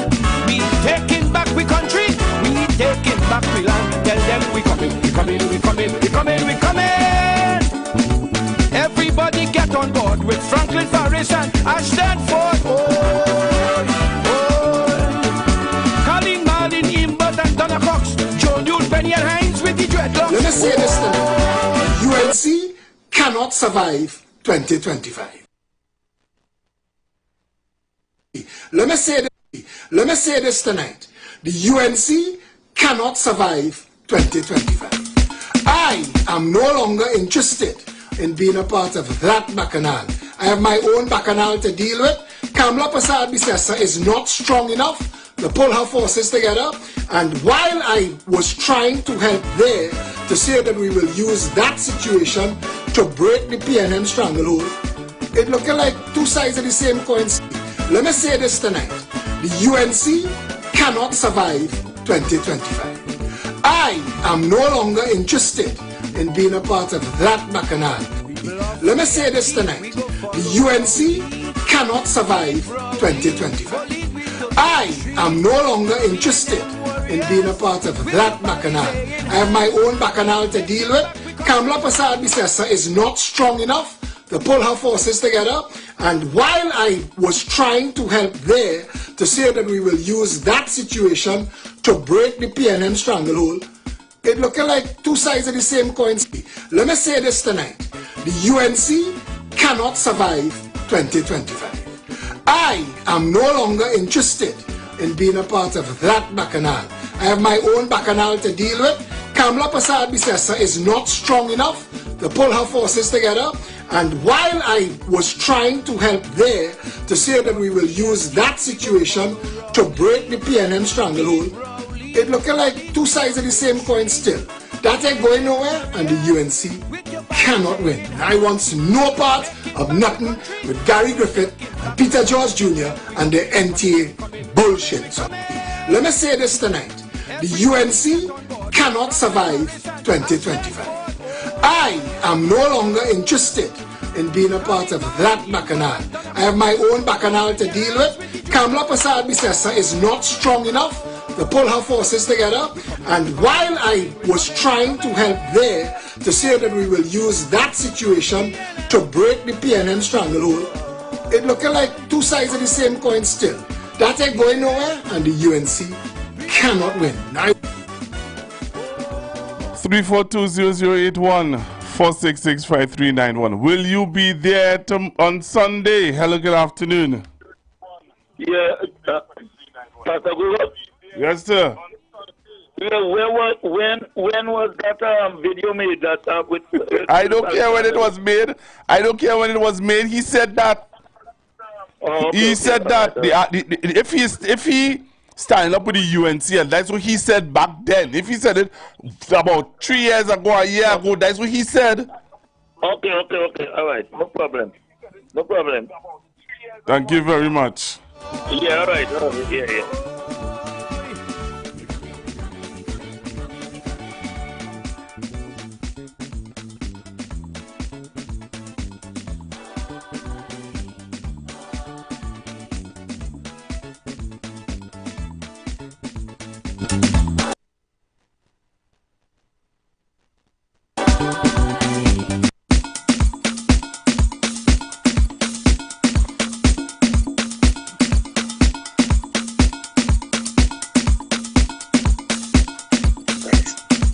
Hello? Hello, good afternoon. Good afternoon, sir. Good afternoon. Should be told, I will definitely be there on Sunday. Would you come and say hello, sir? Of course I will. Yeah, man. Of course I will, sir. Have a good day. Thank you very much.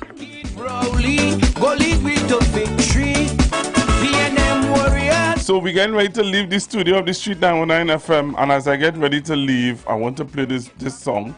Because if I leave and don't play this song, I don't know. But we'll have to remember, we have a new fella in the town, you know. So I will play. I want to play this song. Let me play this song. Let's play this song. All right. Take it in.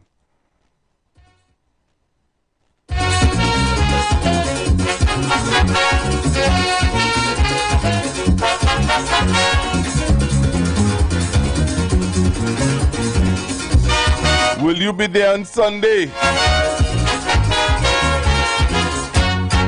When I hear Rowley quit, I really couldn't believe it. Who they going to replace him with?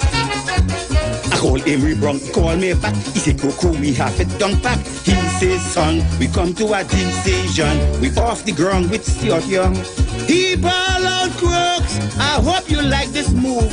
We in a group. The whole cabinet approved. The whole of the PNM part. Foster Penny and Camille agree. Marvin Gonzalez, Brian and Caspi Dolly.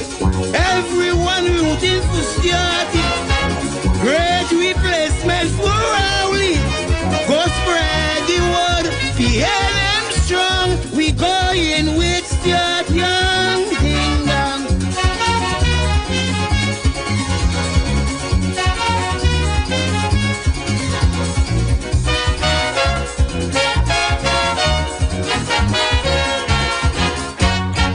We had a bit of troubles. Some wanted Penny Beckles, cause they know Penny good for so.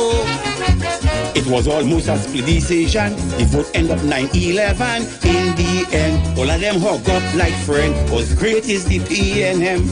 He ball out crooks. I hope you like this move. We in a group. The whole cabinet approved. The whole of the PNM party. Foster Penny and Camille agree. Marvin Gonzalez, Brian and Caspi Dolly. Everyone rooting for Stuarty. Great replacement for Rowley. Go spread the word. PNM strong. We going with Stuart Young. Ding dong.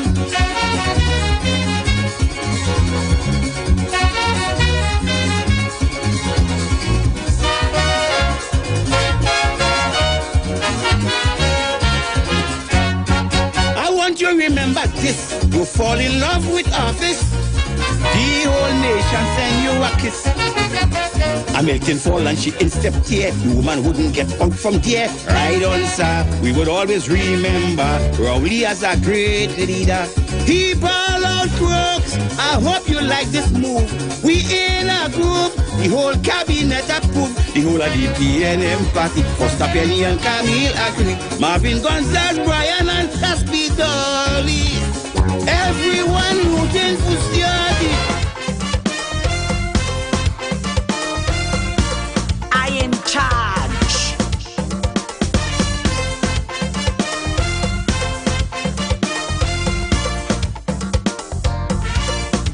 A lot of men try and then cry.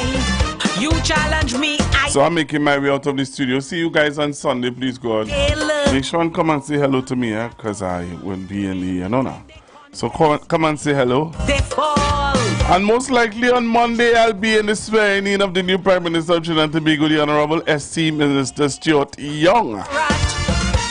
I make the silver fox trot.